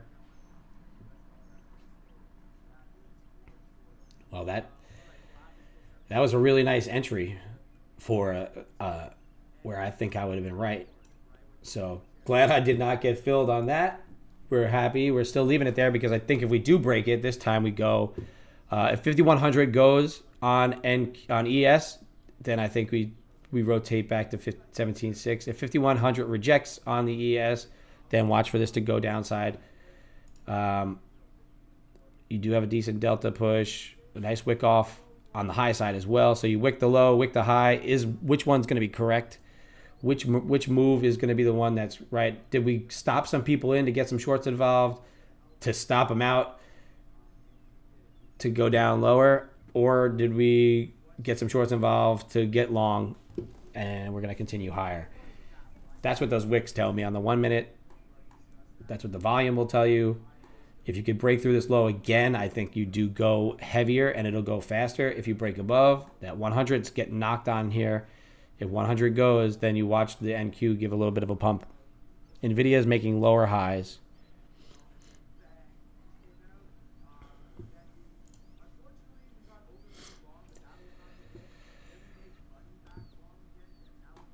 Just waiting, letting this stop order work itself. I'm not going to flip long if it breaks up, but it could go long, right? I'm just not, like I said, I'm not a breakout type trader for the long side. I have a hard time with, playing it at the right time. This could be the right time, right, with the 5100 break on the ES, just knocking on the door. But if 5100 holds and you rotate back down through this trend line and break, then you may get some good volume selling coming in, because 5100 is a key psychological level for the S&Ps. And the S&Ps respect levels a little bit better than the NQ. If we do start to break up high side, I'll take this order off, and then I'm going to just wait again, be patient, because like I said, I can't enter within 5 minutes of an hourly close. So 5100 just broke. We are pushing up into that level. See if it'll hold or if it's going to fail rejection. Looks like it's breaking. Holding, breaking, holding. Looks like maybe potential failure of a 5100, but nothing convincing yet. Tilt's 50-50, so it's flattened out.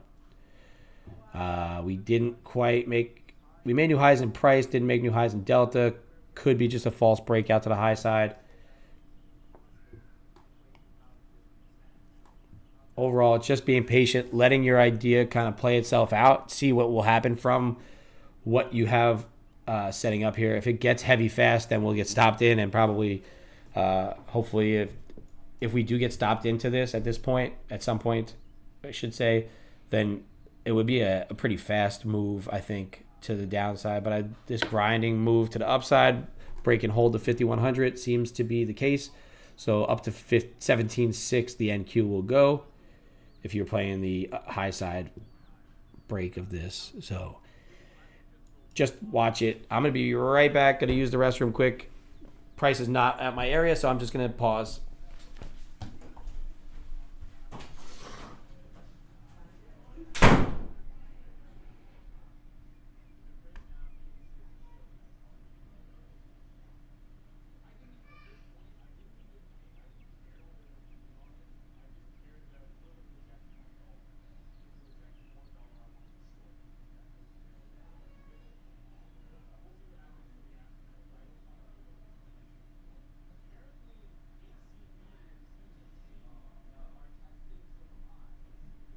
Be careful with all the water because they can turn the water off now.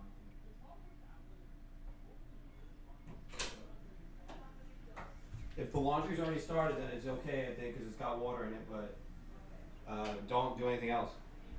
Yep. They're doing maintenance at our apartment complex, so they're shutting the water off.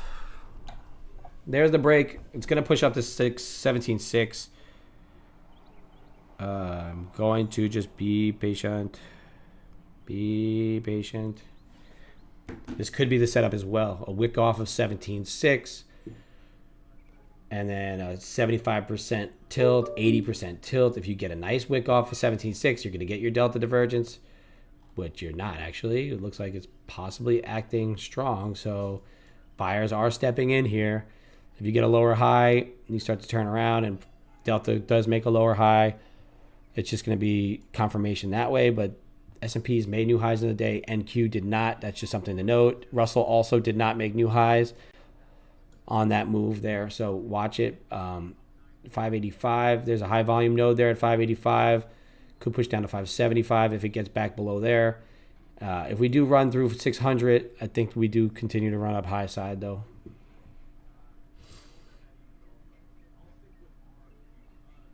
Which is really for anybody who played the long continuation through that key level that I mentioned, that 480, right? I talked about if we break through the previous day high, we push up into 480, probably reject it, and then if we break it, we continue on.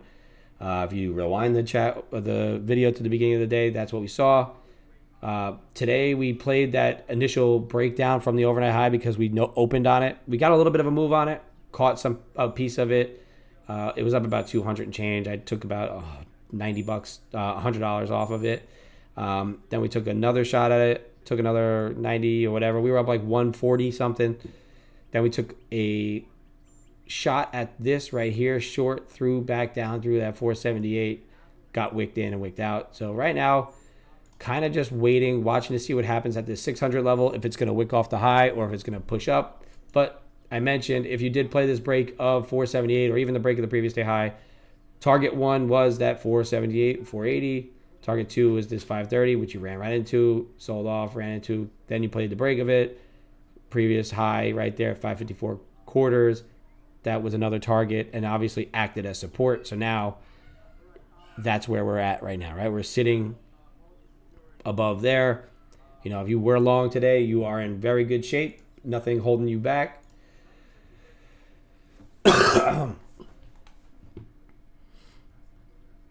We're on a nice little win streak of how many days? 1, 2, 3, 4, 5, 6 straight winning days. We're currently sitting negative on the day, but I'm confident that I'll find one more setup to get myself green. If not, then we'll be red. It's not a big deal. 1, 2, 3, 4, 5, 6 days for the first red. 1, 2, 3, 4, 5, 6, 7 days. So we're building off.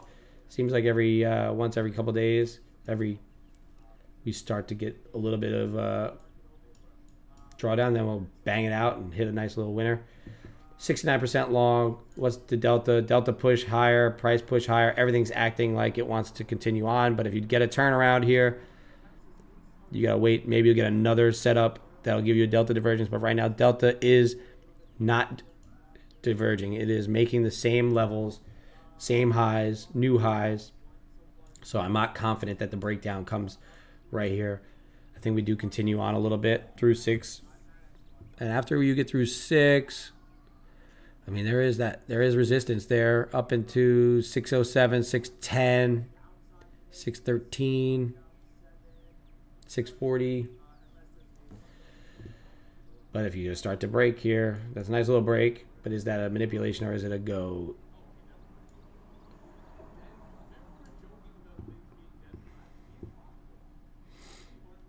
That was a nice little double top at 6. Breakdown of the trend line. S&P's is breaking the trend line.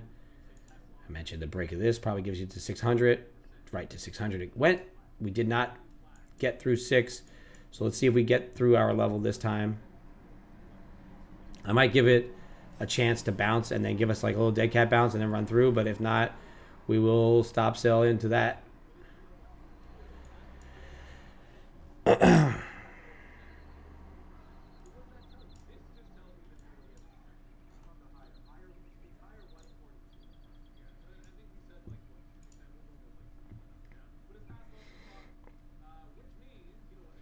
10 o'clock.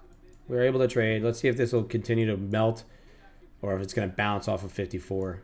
That was a really nice short right through that break. Confirmed breakdown. Let's see if it'll break the 54 level or if it's not going to break it.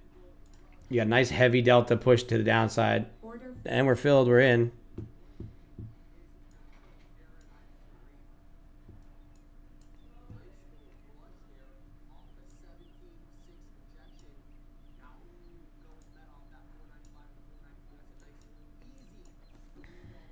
You're short. I'm going to run the sirens just to see if it'll chase us down some. Run the sirens, baby. Let's see if we can get this short in on us and we could secure a nice dub on this move through the low. You looking for another ball? Oh, okay. We'll find it, dude. There we go. Nice little push. Give me that push down. I'm going to just risk to the high there. Going to let this go. Break even. Not quite yet. Give me about 55. Let this thing go. Let it play out a little bit. If it rips back higher, then we'll be out for another little small loser there. 900 bucks. I mean 90 bucks. Right above there. Oh, risk 105 for it. 555.75. Should continue on to the downside here. We should get this flush to continue the selling. If it wants to go. If it's not going to go here, if that's just a manipulation, then we're out. We're flat. 240 out. All right. That was interesting. I'll take one more shot at it, though. Stop sell down through there.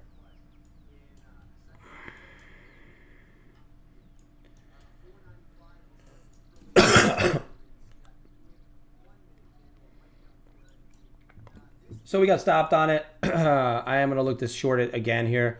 I think we do get the move that we want.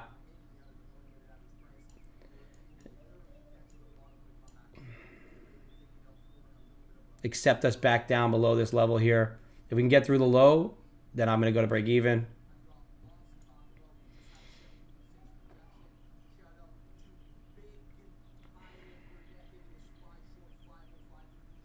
Waiting for it to go through the lows, please.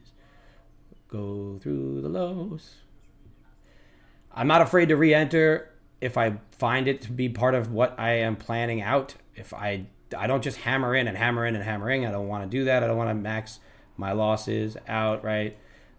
If we're going to hold this previous day low, previous day high here and rotate back into the previous day's session, we're going to get out of 200. I'm sorry. I didn't mean to move that. I want this to flush through here and go quick to the downside. But if it's going to reject it and hold, then we'll be stopped out again and probably lock ourselves out for the day.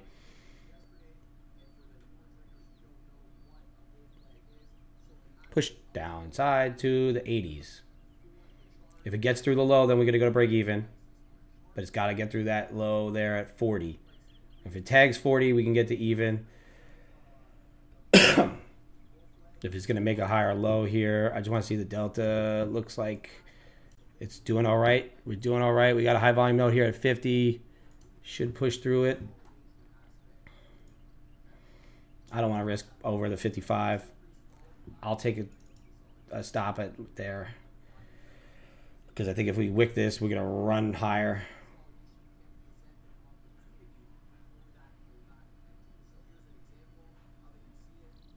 Order filled. Yeah.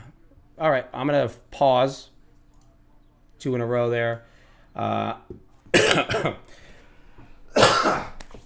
Couple losers in a row. I think the idea is correct. I think we just got to be. Could have probably got the short there at 60, at 590, but obviously you can see in hindsight it works out. S&P is looking to push.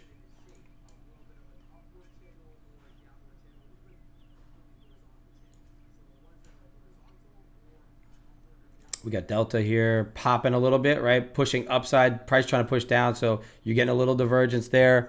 Could just continue to give you a little bit of resistance here. If we pop up into that 70, like I said before, then we could possibly look to short through there again. But we want to see a little bit more of a pop. I'm not going to hammer right in right away. But like I said, this is that resistance. The next resistance will be that 530 is where I would have been interested in. That kind of heaviness off that sell usually would give me the confidence to continue this short to the downside. We did have a good little move there. We just got stopped out a couple times on a little tight stop. All good, no harm, no foul. Down a little bit still. I have one good trade left, so I'm going to try and take good advantage of it. Wait for the heaviness to come in. I would like a bounce a little bit here, because if the acceptance here, I would be a little upset that I didn't just wait. I'll stop, sell it through there. Right through 49.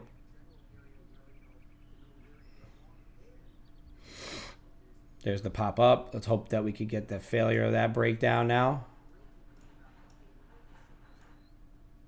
Right there.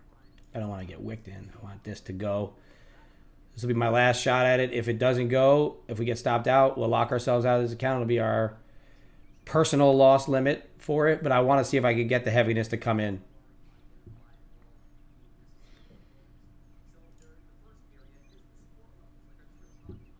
Got to get down through that 50.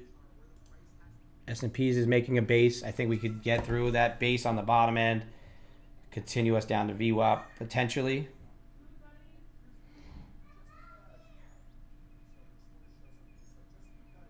There we go.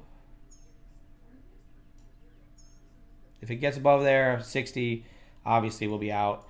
And like I said, I'll lock myself out. Personal loss limit. If we can rotate down to VWAP, it'll be great. If we can break through the lows, we'll be back at break even. Like I said, if this is just going to chop around here, then I'm just going to get chopped around a little bit, and that's fine. But I'm taking the entries based on my criteria of my levels and just kind of trying to continue this selling pressure that came in pretty heavy from that 600. Should be some larger size in that sell. So this resistance, if it does want to break and go, it should go at some point right now. And if it does go, then we should be okay to take it down to VWAP. NVIDIA caught a little bit of a bounce there at 820, so that's the only concern is 820 on NVIDIA holding. S&P's broke through the low a little bit. Didn't give a hard follow through, so probably give us a rotation back up. If it doesn't fail, if this is just going to be a liquidity grab to go higher, then so be it. But that heaviness, that big, strong sell convinced me that I want to be short, but it is what it is.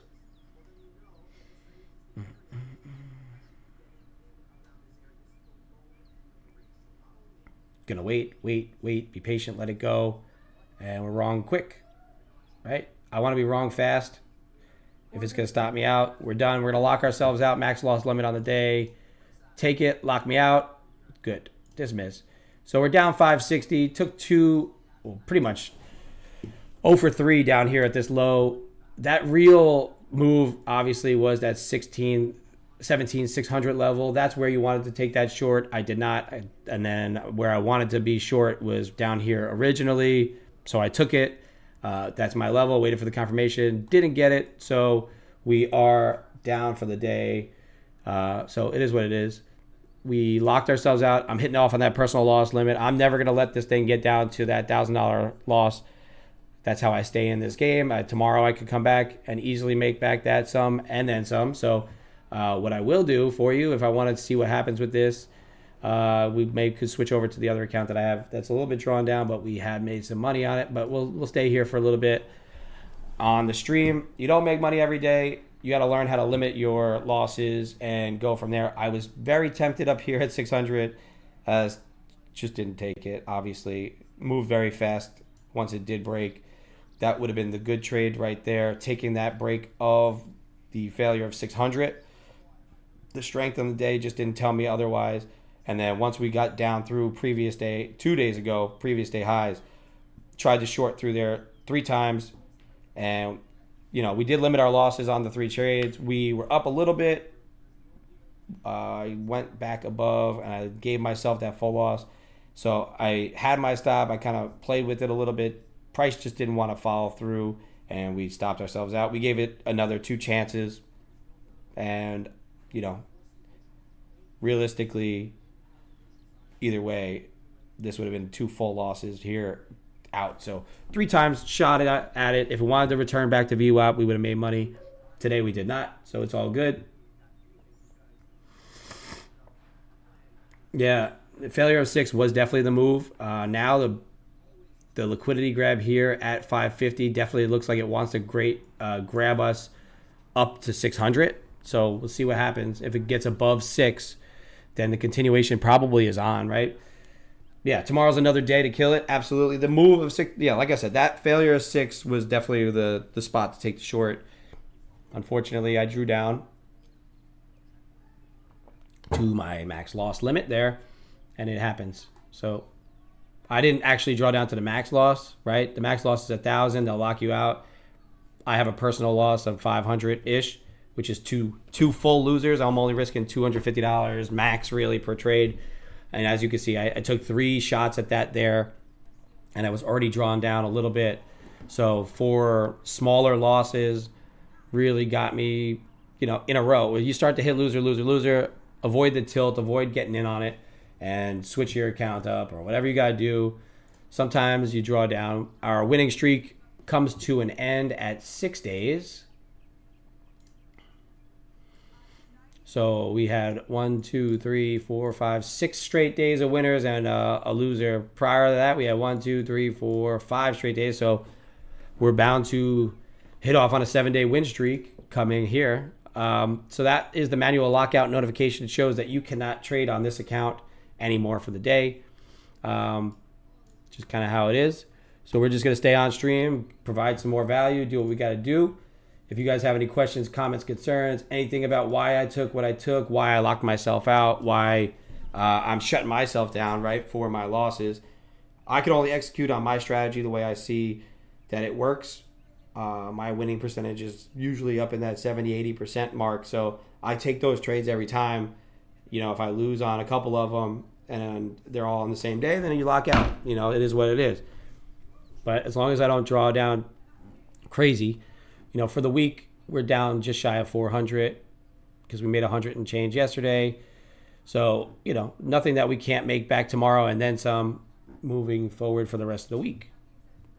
If you're going to show your winning days, you got to show your losing days, right? So at least have a reason why you took your trades. I'm not mad at what I took today. The only thing is that's kind of annoying is that we were up about 140 and then we kind of just gave it back, one here and then a couple shots here. But that's it. It is what it is. It happens. Let's see if we get back above 5,100 on the S&Ps. If you do get above 5,100, then you kind of look to see if the highs are going to break. I think the NQ wants to go. If it gets through 600, the third time through 600 could give you that next leg up. My other XFA is in a little bit of a drawdown, but I use it as like an overnight account, and I test some strategies on it, so it is in drawdown some. Last night we made $250 overnight. I can trade this account if I want to. I have to look for some sort of good trade setup. Could make up the difference to see what kind of drawdown we get. I use this one. So if it breaks 6, my targets would be, we break above 600. My next interesting level would be 640. 640 would be that first area of interest for me, right? A break of 6 brings us right up into here. And then from 640, I think you could possibly touch off on 688, but I think that possibly is the high. 688 to 7 is probably as far as it'll go on a day like today. So those are my two upside targets through 600. Do I think it gets through 6? I think you kind of get a lot of this choppiness going for more of the morning. You might get some manipulation over 6, come back into this chop zone, and then go from there. But the third touch through it does give you that confidence that if it does want to break, it kind of gives you a little bit extra push. You do have a lower delta, right? You got a big push down, and then now you've ground the price back up right to the point of control here, right? So do we rotate back to 550 again? And then if we hit 550 again, do we break and rotate down? Could happen just based on that. But Russell looked like it wants to break above. S&Ps is having a hard time with 5,100 here. So watch 5,100 on the S&Ps. That'll help guide you through 600 on the NQ. Couple notes for myself is obviously I called the breakout area. I understood what was going to happen here. We didn't get the sell side that I like.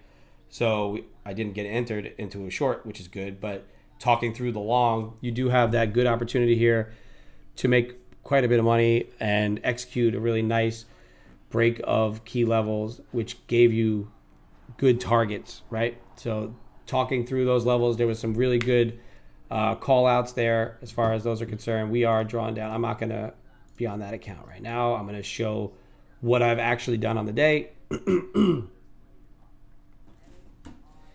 Let's see what we got going on.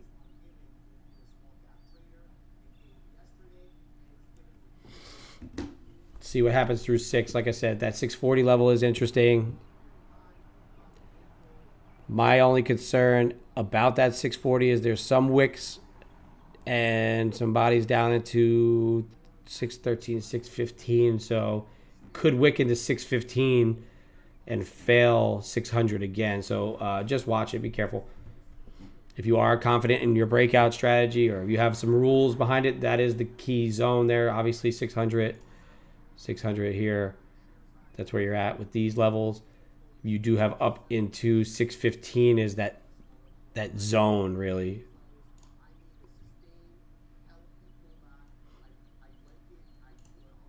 It's really here to here.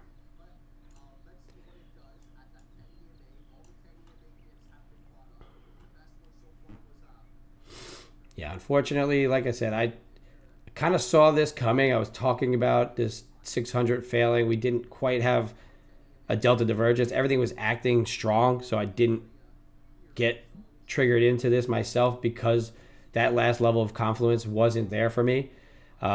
We did enter the short through here because that is where I expected the flush to happen if it was going to happen. Obviously, it did not. We tried it 3 times with small risk each time, and we just kind of paper cutted ourselves out, which is fine because we rotated back high side. If you were fading me and trying to go long, that's where you would go. Makes sense.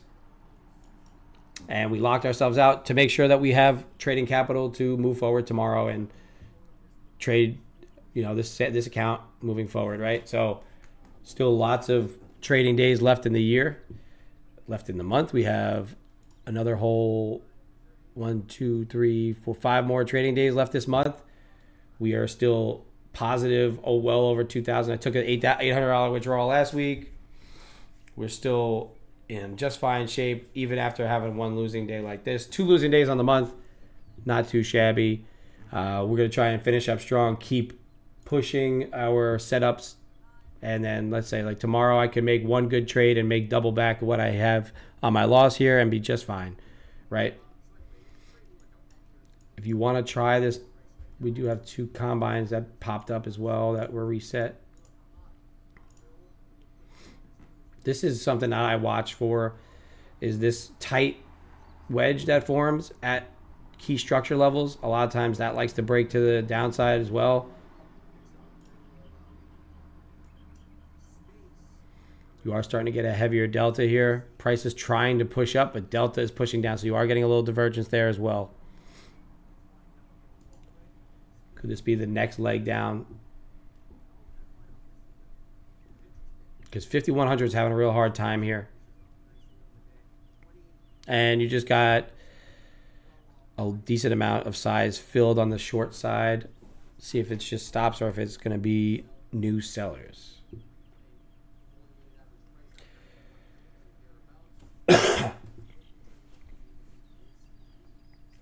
Pushing upside a little bit.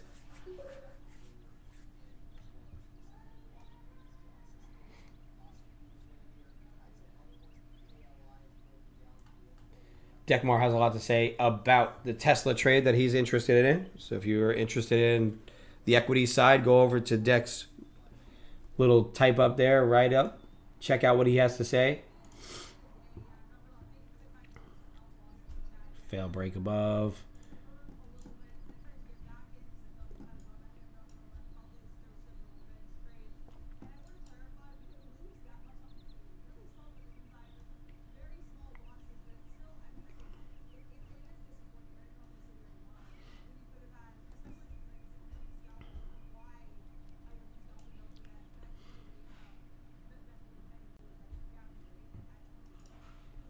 Delta popping, price popping, everything acting in conjunction. You don't have a new high because these were, I mean, for us to enter this short, you had to enter it, right? At our level, volume break, delta push.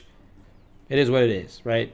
So for me to get run over that first time, I mean, I was up a little bit. I probably could have trailed out some, but I was giving this type of volume break to give its full potential. Obviously we didn't get anything, so it is what it is on that, but I'm just trying to talk through why I took that break there, and then the secondary attempt at it, with the wick above failure, could have just gave us that next little leg down. So that's where I'm interested. We did just break 600. We're pushing high side.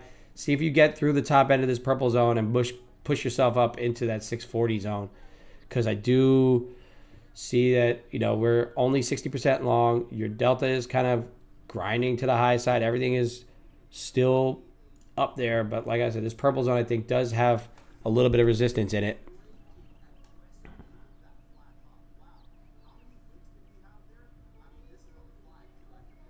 Yeah, up into that top end of that is 610, 613. Yeah, that's probably about right. Confirm it, let it go. If it fails it, then you get another short opportunity. If it breaks above, you have up to that first blue line there, then up into the second blue line as probably an ultimate target.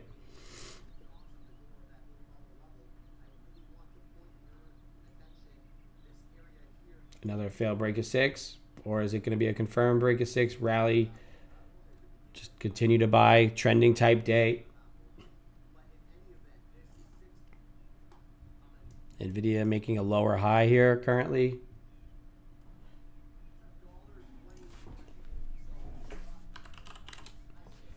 Yeah, I see the levels well today, calling out good spots, good levels. My execution subpar on a couple, but overall, sometimes you hit a couple losers in a row and you got to shut it down. This account showing up 250. I took a short last night that I just grabbed a couple points on and moved on and went to bed.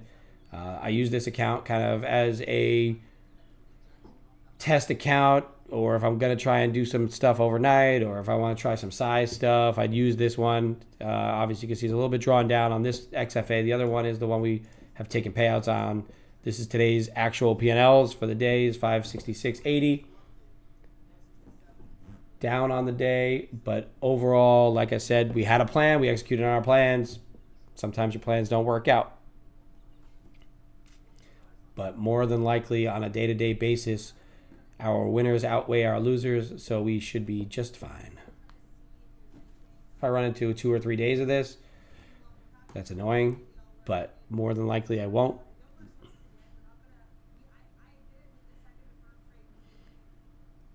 You can take a failed break of 6. I'll do this on this account. What? That's the wrong account. See, that's what happens. If we could fail this 600 level again, I will short this on this account just to see what happens with it. I'm willing to risk that purple zone to rotate us back down, stay range bound, stay kind of choppy because there was a lack of volume pushing through there on that high side break. Delta, like I said, is acting in the same way that price is, but also at the same time, it's kind of slowing down. Russell's turning. S&Ps aren't really giving you a high volume break of 550, 100. You're not getting a big volume break of 6. If it does continue on through 6, then potentially, like I said, those targets above, but it's got to hold 17.6. You would expect like a third touch volume break to actually have some good volume. This one doesn't have any volume on it. Still diminishing volume at this level.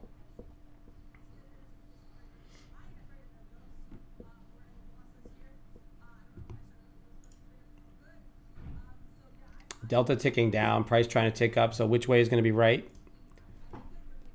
Which way is going to be correct? And this account, I do ads. I do a little bit different. So you might see a little bit different kind of strategy out of this account. I'm going to just show you a little kind of what I'm doing with it. Could be some more of the same with the quick trail. Depends on how this sets up. If it wants to give you another push downside, we're going to take it. I'll accept it. I'll allow it. 61% long. Diminished volume. Delta still trying to push downside while price trying to hold. So you do have sellers stepping into here. You did have a couple of big buyers there at 603 quarters, 240 lots, and then 211. 10. So it's probably 100 lots sitting there on the buy side at 603, but nothing else. Nobody else got filled. So two more 11 lots at 600, so 22 lots there. Interesting fill size. I'm going to take the short here. Let's see where it goes. Failure of 600. Order filled.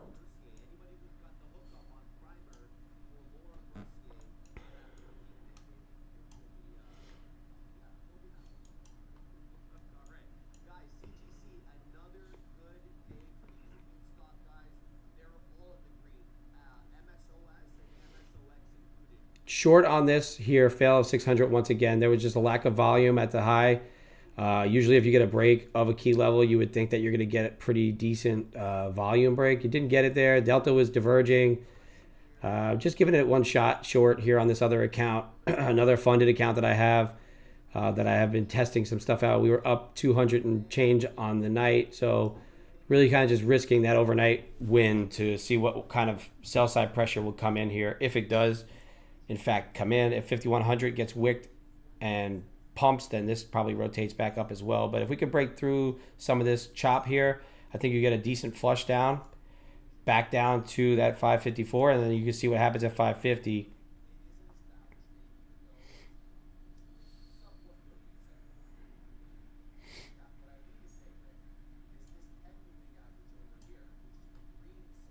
I'm only going to risk now basically half. Anything over 17.6 probably gives you that break and a run, so I'm not going to try and get stopped out for the full loss. But if we could continue downside here, maybe get to 80, 17.580, then I'll move my stop to even and then see where if we could flush 80 or if it's going to bounce.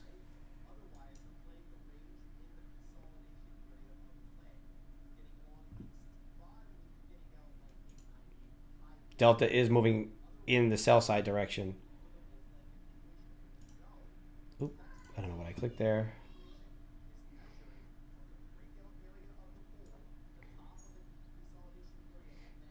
There we go. Delta pushing down, price pushing down. I think price, if it's going to go, it's got to go here.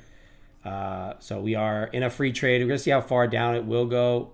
Right there, we're up 35. We're going to cover the cover that. I think if we could get through 80, we flush. If we get to 80, we may bounce. Just like a quick hard bounce off of 80. But I think we just failed 5,100 on S&Ps. If it holds below there, then this continues down. If it does recover 5,100, then we're up to the highs. Using the S&P levels to help our NASDAQ trades is pretty key. This is the execution we should have took over here. Obviously, it's working out nicely so far. You could tell the difference between my trailing strategy based on the speed of the move, right? This is not a fast dump. I want to give it a little bit of movement, a little bit of breathing room while it's doing this little dance, right? I am going to be above that candle, so if it breaks through two previous candles, it probably rotates up. More than likely, back through 600. You can see 5100 got reclaimed, so probably we rotate back. So we took a quick little W there. What was that? $35, just basically break even. I pretty much said that 80, 85 level, if it holds, you're going to rotate back through 6. And I don't want to be involved if it's back through 6. So we made another $50, $35. Take it, walk away. Obviously, some of the other winners were good. The losers obviously were bigger on the other account, but we're gonna just kind of grind this other account back to even if we could do so. A break of 600, I think, gives us a long idea. So I think we could play the long through 603. So I'll stop by this. This is where you'll see this account. I'll flip around a little bit on it. Along through 600. If it goes, it goes. If not, then this failure comes back in. Let's see what the delta is doing. Didn't even come close to making a new high. So let's see. That's interesting to see. The divergence is there, kind of, for the short still. Are we going to reject 600 on this side? 5100. 5100 failed. There's 5100 break again. Not going to chase it. That was a nice little short. I thought if we broke 600 again, we were going to run back up high side. We did not. We failed 600 one more time. 5100 is now holding on the S&P, so watch for that rotation now back down, or we're going to stay chopping between this purple zone and this green line. Is that kind of what we see for the rest of the day? We're not for the rest of the day, for most of the rest of the morning. Potentially, yes. I think we could stay here, chop around some, but also just be mindful of some of these volume breaks, right? This last one had a little bit more volume than the other candles. Still a more diminished volume. Haven't really broken through 600 with any sort of force. If we do get through 600 with that break, that 640 level comes in. But if we continue to rotate down, 1 touch, 2 touch, 3 touches on 54, does that break this go around or not? It's just kind of a wait and see game.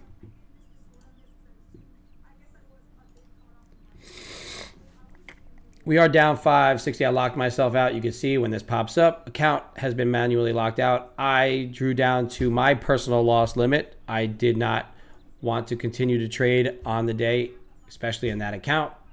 This is how you keep your accounts alive. Have your own personal loss limit. Don't rely on the max loss limit to get you out of trouble. Use your own discretion. Learn how to hammer out of things. Learn how to get out of trades. Use your stop losses. Be conscious of your losses. If you can manage your risk, manage your losses, you could stay profitable long term. There's days that I'm going to be red. You're going to see it. I'm going to be live. I'm red today. This account is green, but that's from the overnight. I don't count that as our trading session for the day. We are, like I said, we're a little red on the day. Not a big deal. We're going to move on to tomorrow and execute appropriately, right? Overall, like you can see, our account has been mostly green. Our biggest losers are equal to our winners.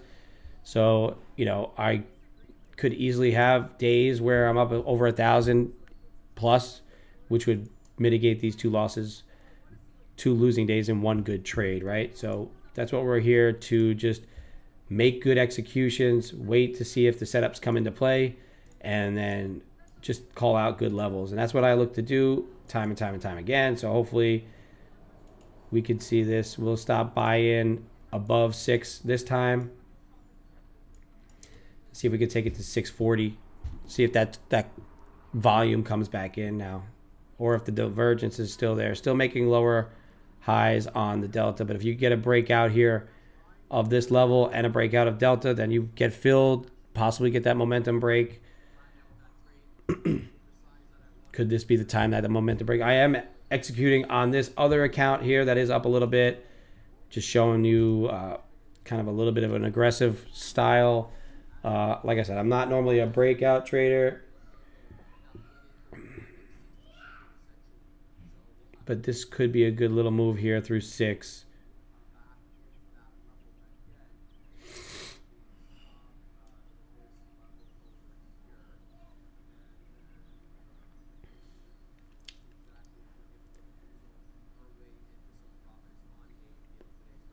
Microsoft catching a little bit of a bounce from 406.18, caught a higher low right on that level, bouncing up here.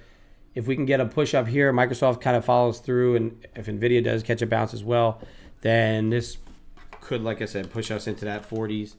But NVIDIA looking like it's making a double top here. The more times we fail 100, the more times I think that this is going to go short through this low. You can see that this is making lower high, lower high, lower high. I want to see a volume break above this.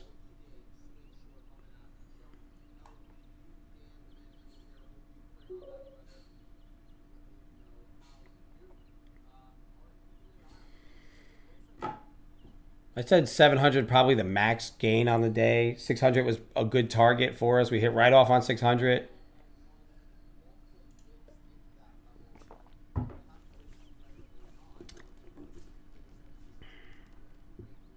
This is a beautiful looking rejection, but also at the same time kind of giving us a chance to see if a break of this trend line here will give it a little pop, right? This could give it a pop up. Or is that going to be a rejection point?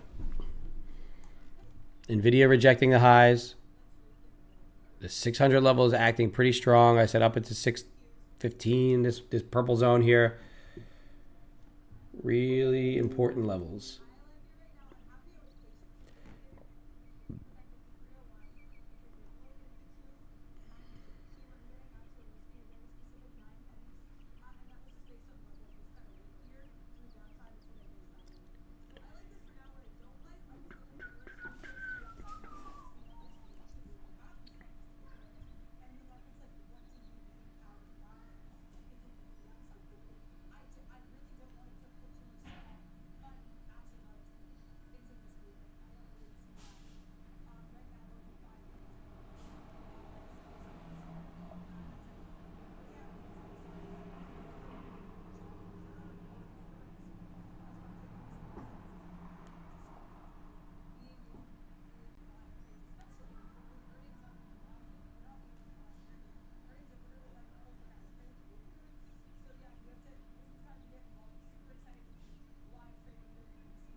See what Microsoft's doing. Overall, losing day for the other account. We have been seeing the market really well. Our levels are spot on. We just took the wrong side of it today a couple times.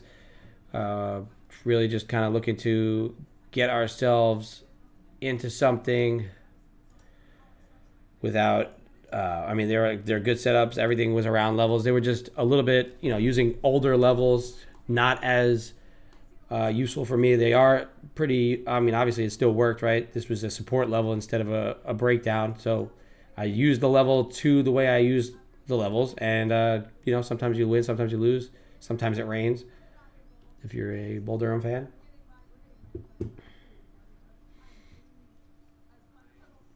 I would like to see this break to 640. At least get this account rocking and rolling. Kind of almost just make the loss a moot point because these are both funded accounts. So if I could get this one back out of the drawdown, that'd be nice. Make the day a 50-50 win-lose. It's fine to switch up accounts if you feel like I'm not on tilt or anything like that. I feel comfortable just kind of recognizing that about yourself.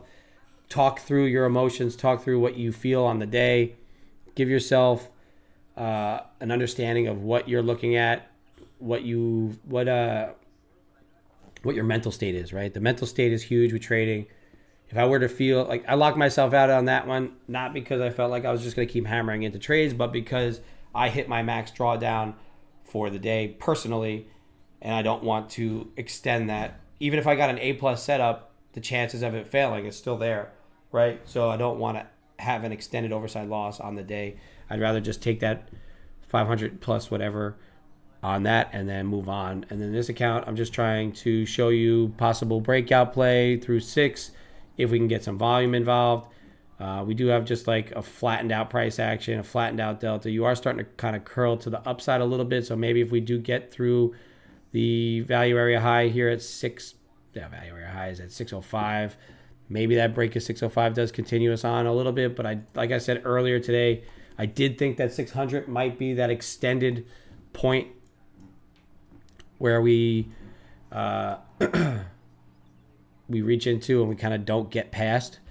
I did think that we would probably get to where this high was, this 555, then maybe fail it and reject and start to rotate down. We didn't. We got through it, and that's where I ended up getting stopped out a couple times, which is fine.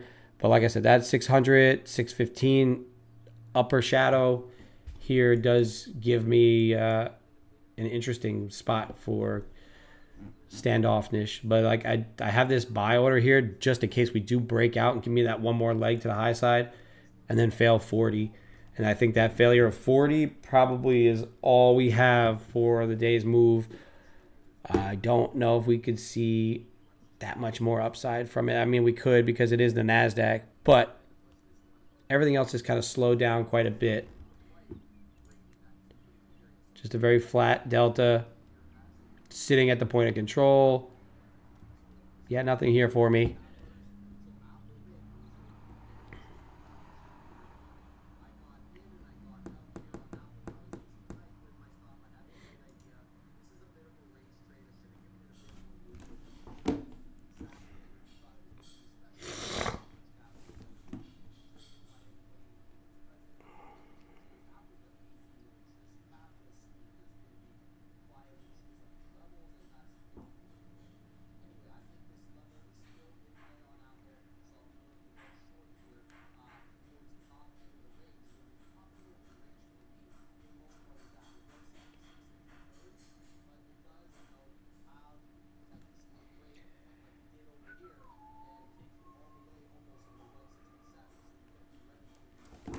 Sort of a bull flag, kind of winding up. 71% short does tell me that we possibly do get a little bit of a pop to the upside. Delta is starting to tick up higher. So let's see if this time the break, if it does break 600, that we get a bit of a pop on it just based on that heavy short tilt. People wanting to get short here at 600. This is a retail number. This is people like me and you getting short on that top step combine. Or I think this is all combine numbers. Well, everybody. So, yeah. The tilt has just ticked back downside a bit. So maybe it does go sell side. But just kind of let it do its thing here. It's dancing around. 5,100 still holding for the time being. We're below 5,100 on the ES. You can see it just here on the right-hand side. 5,100 is right there. This trend line worked. This one did not. This is not necessary to have. Get rid of that.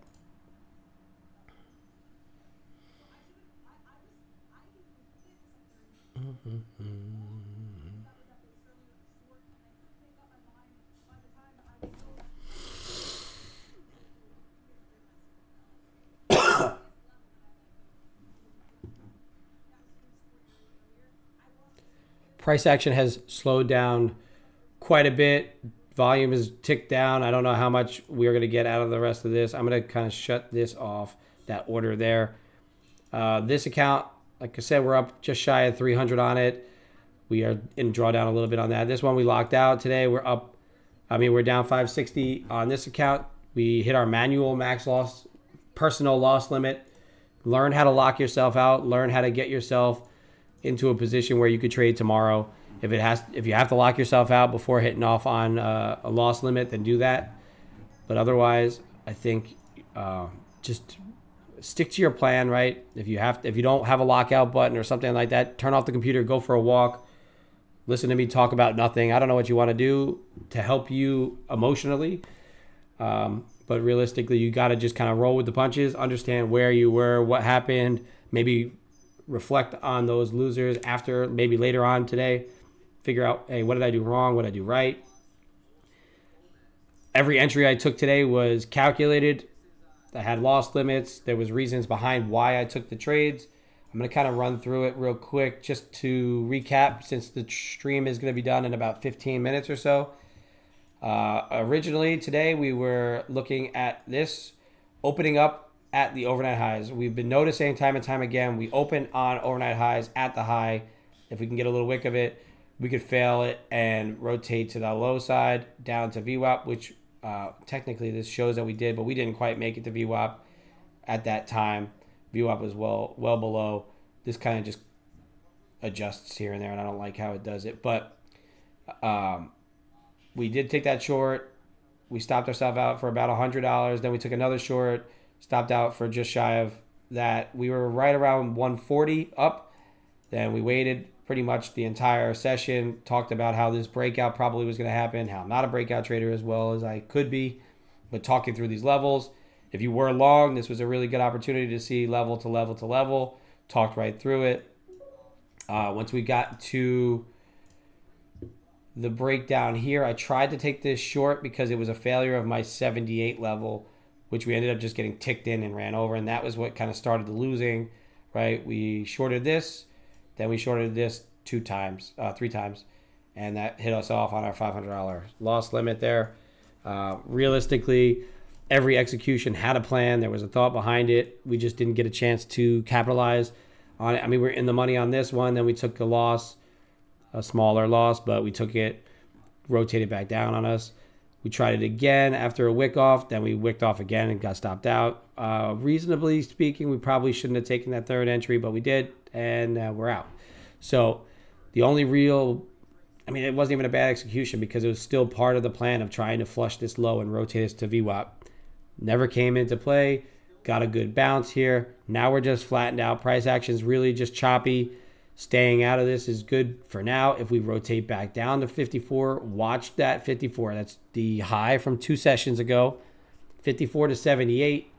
This whole zone here still has room. You could kind of maybe see a flush into that area. Do I think we rotate all the way back down? I don't know. You know, we can't really say that for sure. We got up into 600, which was the high target of the day. So now we're kind of just seeing. And then if you do get a break at 600, these two lines above, 640 and up into 700, you know, really 680, but 700 would kind of be an interesting level if you break through 6 with some volume.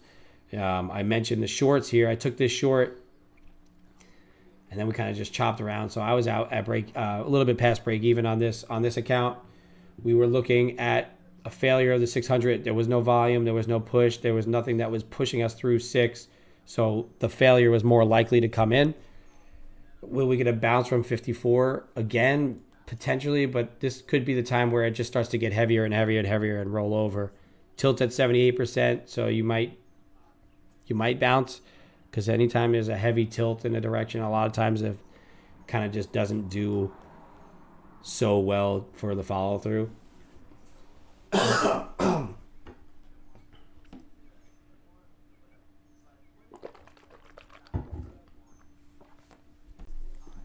Alrighty.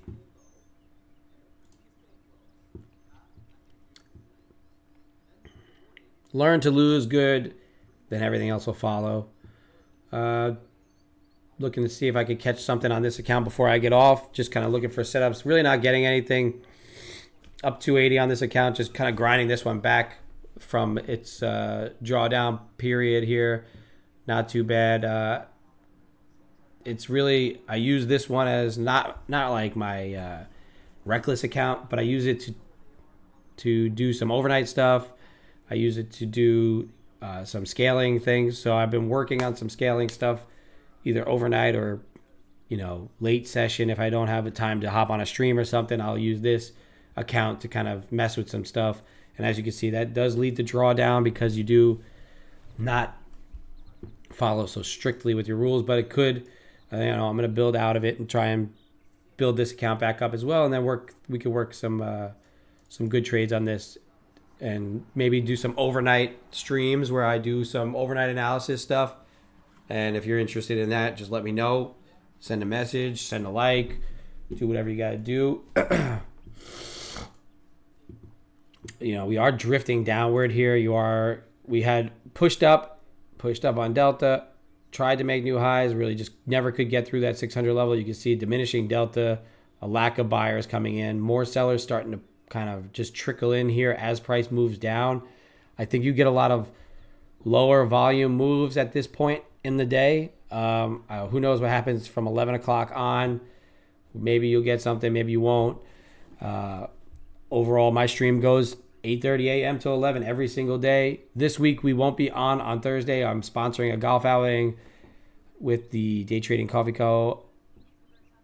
We have a tent set up out here. We're doing, giving a coffee away and spreading the good word of the coffee business. So we will be out for Thursday, not streaming, not trading, and then back on Friday morning, 8:30 a.m., ready to go to push it and make some good money. End this week green. As long as we could end every week green, if we have one losing day in the week, I'm cool with it. Especially if the one losing day is that max loss day that I set for myself. That's that $500 limit. Yesterday we made $100, so we're down about $4. 2 decent days of $200 gets us right back into the green, and we'll be fine. But one good trade realistically is all it takes. This trade right here is the one I wanted to really catch, and I just didn't get that full confidence on the Delta. So without that Delta push, that divergence, I couldn't execute. That was the last leg of my setup, and we got that dump. So, you can see that trend line break at a key level does work out pretty much like clockwork. Right up into 600, crack it. Not that I tried to chase it or catch anything. I just had my entry criteria right here, and it failed on it. So let's see if you get a bounce from this point again at 50, 55. See what happens through there. If you're going to stay on, you're going to keep hammering out. I'll stay on a little bit, stay till 11, see what happens a little bit past 11, see if there's any whippy price action. You don't really have any more news today. Everything else is done.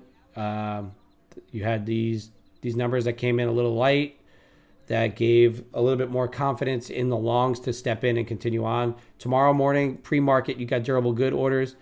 See if that's going to give any hint to the strength of the market at all, what kind of algo rips you get at 7:30, and then go from there. If you do get a break of 600, be sure that there's some volume behind it. Be sure there's a reason to continue this on, because if you get a break of it and it just continues to do what it did, you're not going to really get much follow through out of it.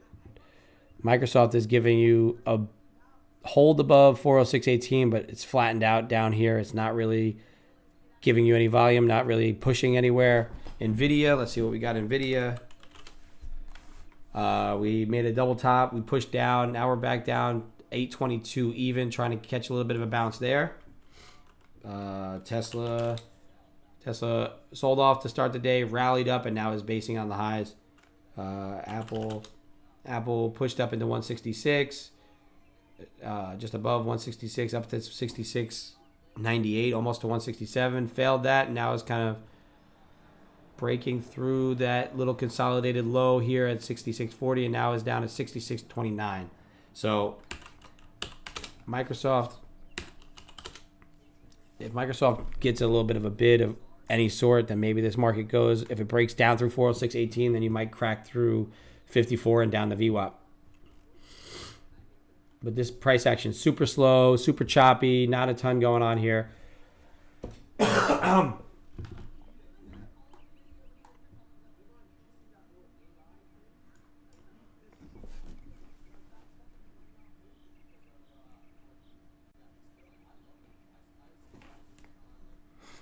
Let's see what Ray did here. Send me a picture. Oh yeah, baby. Nice little nice bounce back.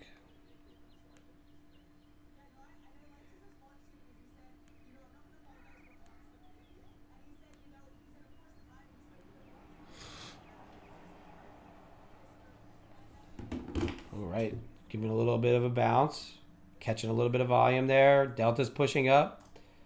See if that breaks through here. 10:56. Pretty much done trading for me for the day. I might stay on till just past 11. See what happens if it gets above 600 again. Check on the volume. Check on everything there. If not, if we could kind of just continue this choppy rotation, see which direction it goes, and then just execute on your plan based on what you see happening and not kind of what you want to happen, right? Kind of what we did here, just seeing what was happening, the heaviness there, trying to get involved short, just didn't work out. Probably should have only executed it once. Shit happens. If you see a setup coming in, you got to execute it. This is the one that I necessarily could have stayed out of. This short here at 49. At 79. It is a key level for me long term, so that is the reason I took it. A failure of that would have led me to believe that we rotate downside more. Maybe I wait for a confirmation on it, a hold, a candle close below it or something of that nature, but realistically did not wait for that. So that's the only thing, reviewing through my trades that I saw, right? So we are down 566.80 on the day. I locked myself out manually for my max loss limit. I don't want to lose more than that because I know tomorrow I could come in, make one good execution, and be very happy with the week. So that's all I'm looking for is good weeks, executing daily on our good setups. We did execute that first setup of the day. It played out and just didn't follow through. So we kind of we're really in more of a grind mode today. Saw the levels well, but just didn't quite get our follow through on our trades. We switched over to our other XFA here. We are up 280 on that account. That is an overnight trade that I took, plus the short that I took from here that I took it off at break even pretty much. So we are going to look to see what happens here at 11, see if we can get any sort of directional move out of this little range that we have going on at the moment. Is price building up for a long, or are we getting ready to dump off? Or are we just going to continue to chop in this zone for the time being for the rest of the day? I think a drift down to 84 could be possible. I think down into here could be possible. Maybe even down into that 78, 80.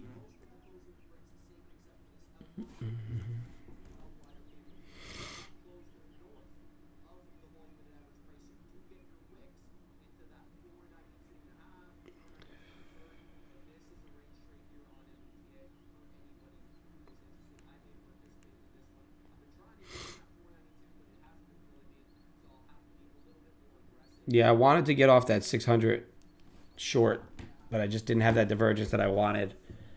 Unfortunately, it happens. This was the move right there. And now we're starting to pile into this short. More sellers are coming in. You got some decent size filled there at 74, 64. It all kind of filled pretty quickly there. So sellers are starting to come in here.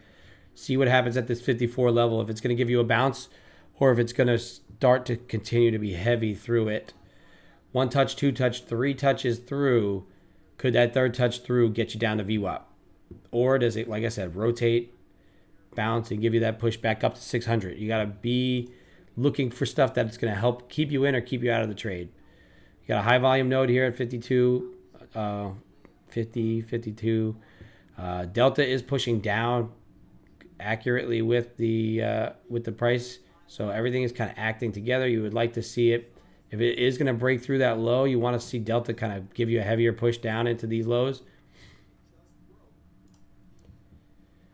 It's 11 a.m. now. Let's see what happens at 11. It's 12 o'clock Central. See if you get any price action here. See if you get some volume. This volume ticked up a little bit. Wicked this bottom a bit. Now we're starting to rotate here. Microsoft is flat, but is ticking down. You got some sellers coming in here at 566. More sellers coming in at 566. About, let's call it 50 lots.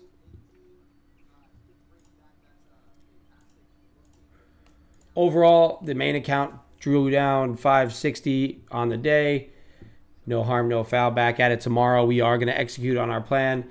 We show all the wins, we show all the losses. Everything here is streamed live. I do it all live for you, so you can understand that there is realities to trading. You are going to hit off on losing streaks. You are going to have levels that sometimes just don't work. If you execute to your plan, you just got to stick with it and continue to execute.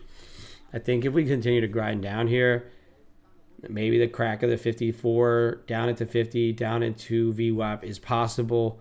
Although a slow grind right into a level does lead me to believe a pop could come in as well. So stuff like this is not fun to trade. If you want to keep your money, stay out of it. If you are a range-bound type trader, fade the low, fade the high, see what happens until it doesn't work. What was I seeing there? Russell is kind of rotating down. S&P is rotating down a bit. Everybody's well above their opening range. So just execute off of a plan. I am probably going to get off in about 10, 15 minutes. If anybody has any questions, anybody wants me to look through anything, talk about anything, just let me know. I'll go through it. As I mentioned, we are streaming live every day, 8:30 to 11 Central on tradecaster.com. If you're on YouTube, hit that link, become a member over there at tradecaster.com. Use your 7-day free trial and get full access to everybody in here. We started off the day green, we went to red, then we kind of fully drew down to what I consider my personal loss limit. The ability to lock out and not be emotional about it is cool. That's really when you feel like you're getting yourselves to that next level of I can make the money back tomorrow. There's no need to force it in today. Not that I'm not seeing it well, I'm just not execute on it perfect. We'll see tomorrow if we could just do a little bit better with what we have in front of us. Take our profits and run. One good day can make back a week. So that's all I want to see here. You can still see 11 o'clock, not a ton of movement, flattened out delta, flattening out price action. I would be interested in this coming down into that 520. But you can see not a lot of movement there. There's a break above that, little bit of a wedge. Could we start to see buyers step in? Could we get a break of 17.6 with some volume, push up into 17.640? Microsoft caught support at 406.18. Could be your idea to go long. Delta pop right into the point of control. Another area that I don't really like to trade too much around because that is where a ton of orders have been executed. Could get a lot of choppiness through it. Tesla earnings at 3:30 today could really move the markets around a bit.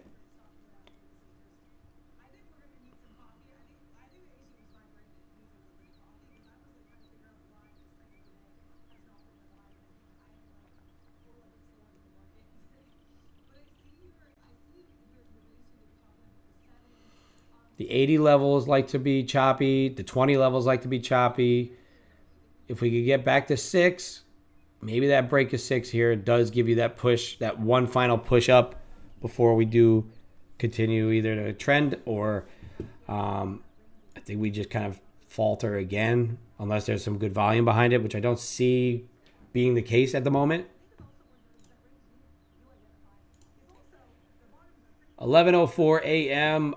Looking like I'm probably not going to get much out of this. I want to see if it gets back up above 6. If it gets back above 6, we'll be interested to see if we could catch up to 40.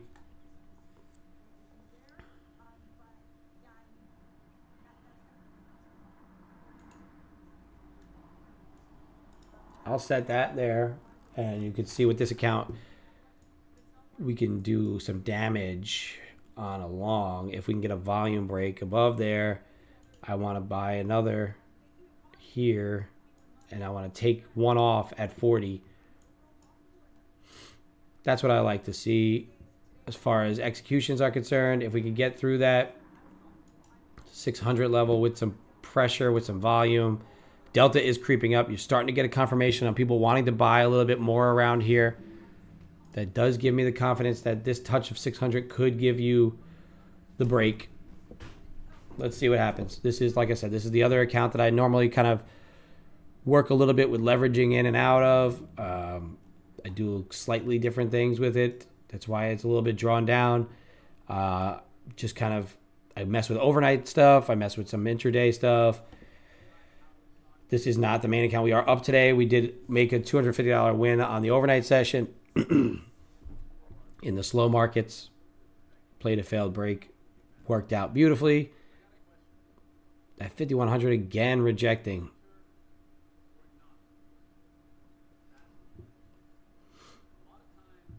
I think if we volume break this, right, if I get above these candles here, volume break of that would push us right through 615. And if we get through 615, I think 640 is an easy target to the upside. Then from there, you have to be cautious. But if we get to 615 and wick 615 and come back down, then you get yourself in trouble with the loss. So you got to be quick with the trail.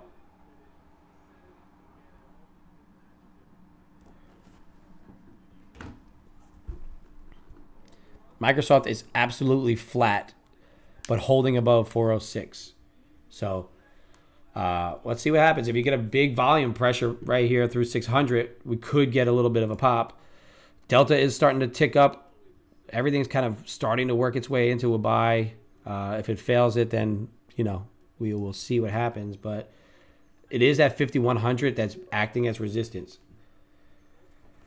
Really, with my trail, I always, for the most part, I'm risking 250 per trade. Give or take 10 points per contract. 10 points per contract is $200. I usually give a little bit more than 10 points.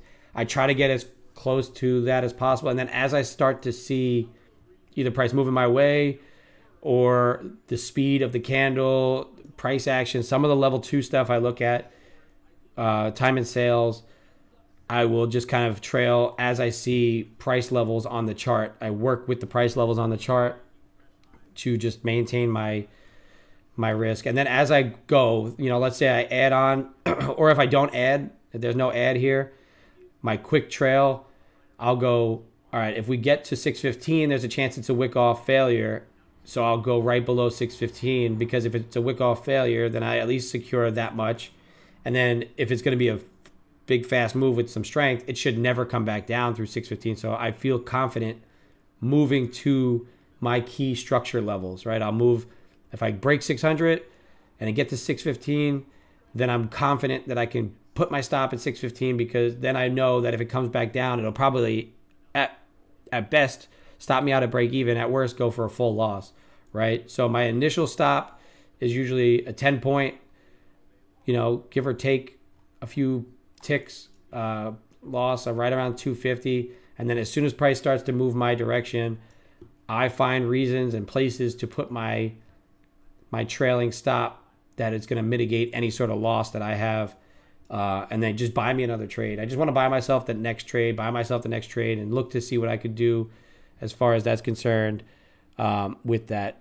I think a break of this does give us a nice little pop to 40.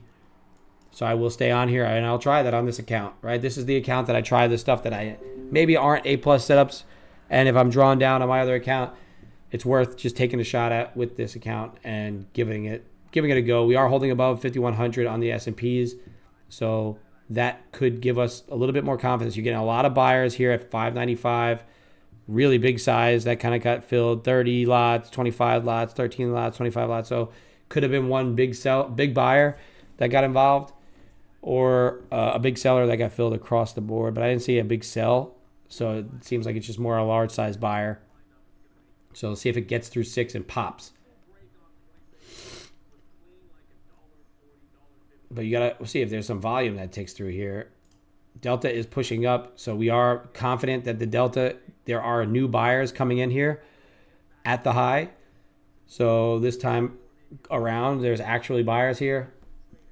It's not diverging. It's the once, twice, 3 times, 4, 5, 6 touch here. The more times you knock on the door, the more chances that you get in. And that's kind of what I'm thinking about here. If it fails it, and we don't get filled, it's cool too. It's all just best about figuring out where you could get in, best limit your risk, and then where you're going to get out. But plan it out first.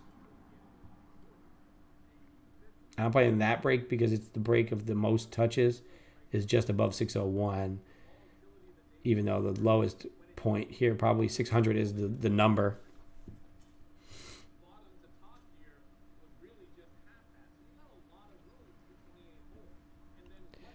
Microsoft bought up from 406.18, now catching a little bit of a bid. If it tries to push up into the highs, then that'll give you some confidence in this continuing to play out. It could just chop around here, though, like I said.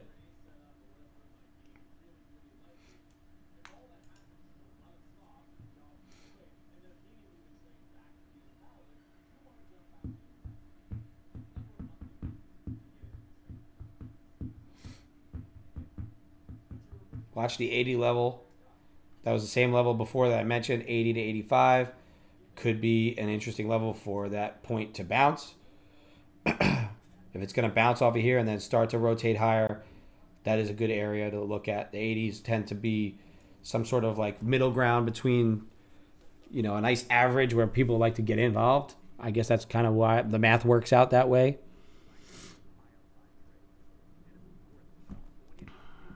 And you can see on my level 2s, you got a lot of volume that was executed up until right around that 96 level. Then the volume kind of dips off some. So there's a lot of buyers and sellers within this zone here. Once you get above that into that 600, the volume ticks down. There wasn't a ton of executions up there. So there's a low volume area of like almost like a vacuum that if it hits above it, there's a chance that it wants to get sucked up to the next area of volume or sucked back down, right? That's why you'll get that that whippy action at times. It'll want to get back to areas where there is people to execute the trade, right? That's where you just want to have somebody to execute against. And that's why it'll go back into these high volume areas and away from the lower volume areas. But it could run right through the low volume areas to the next area where it thinks that there might be people willing to sell or buy. So that's why we're kind of thinking what we're thinking here. Through the next break above it, volume ticked up a touch there. Delta also pushing up, looking like it wants to break above. Let's see if we can make some money on this.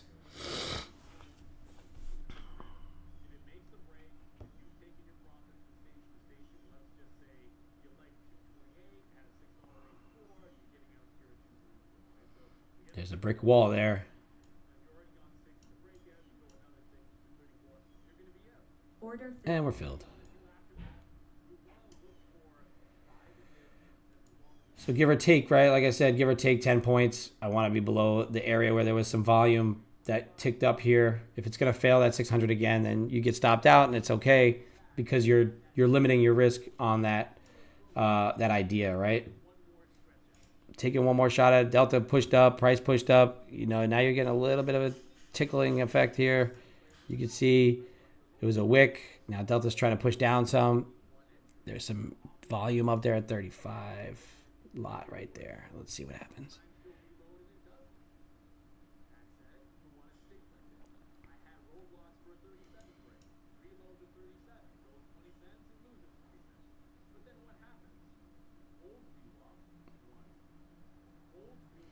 If it's going to reject it again, it's going to reject it again. That's just another confidence that your short will work. But realistically, if we got through this time, it should go.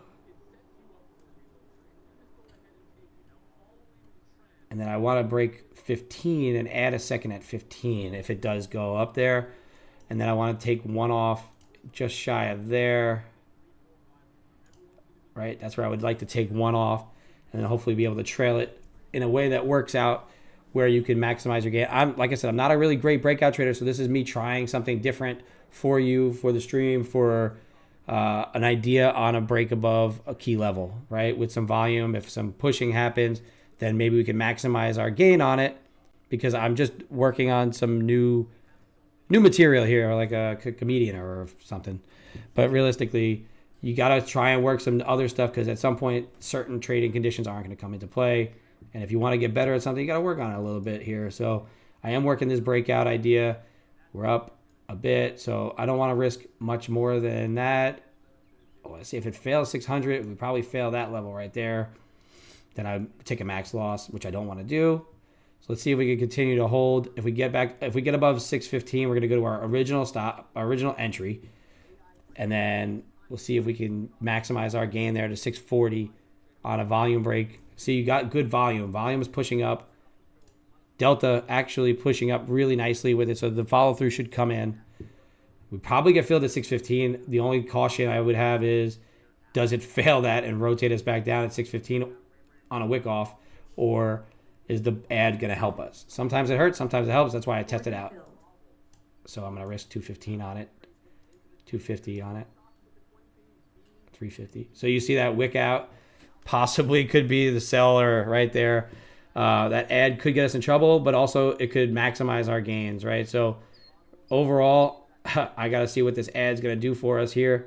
Could it give us what we want, or is it going to melt off now that we got filled on it? Looks like it wants to melt off, but we'll see if we can get a hold of this 603 level. That's why I use this account to kind of play with some levels here, give it some room. I'm going to let this purple zone do its thing. You know, I might have a little bit more risk on because I added that second contract, but relatively to the account and to the gain that I had this morning, I really want to see if we can get this to play out. Like I said, I'm not a great breakout trader. I'm looking to try and figure out ways to add contracts on two breakouts to maximize gains on them and figure out a way to really trail and find a way that's really worthwhile. So if we can get back above that ad, then I'll go to break even. If we can't get it back above the ad, then we'll probably end up getting stopped out, obviously. But we got to see what happens. That seems like a nice wick off high. I need Delta to start ticking up. Yeah, it's getting heavy. That's going to stop us out. Yeah, we're stopped on that. So you can see how this account, I try to do some ads. I try to do some stuff with it, and it kind of gets me in a little bit of trouble with that. So with that account, realistically, probably should have been up another couple $100 on it. We're working on adding contracts, so it kind of screwed us over. Let's see if we could do it one more time for you. That purple zone failing though is a good short. That was a really heavy tilt. I think that's good for the day. I don't think I really want to hammer in any more losses. Really working on stuff later on. Tomorrow morning, we'll be back on here at 8:30. I'll be on just before 8:30. Drop my son off at school. I'll be here, be ready to go for you, and we'll make back today's losses and then some. And if we hit off on stuff, we're just going to move and just kind of execute our A+ setups, get back to it, avoid the tilt, and move on. Like I said, right now, I was like, I could hammer it, but now I don't want to do that. So until tomorrow, I appreciate everybody stopping by. Once again, every day, 8:30 a.m. Central on Tradecaster all the time. Small, losing day today, but overall, we managed our trades correctly. We did what we wanted to do, and we took our shots at it. And, it is what it is. So if you have any questions, comments, concerns, hit me up here. Hit me up on Instagram @PolicingPips. Everything's all the same. Until tomorrow morning, I appreciate everybody. Peace out.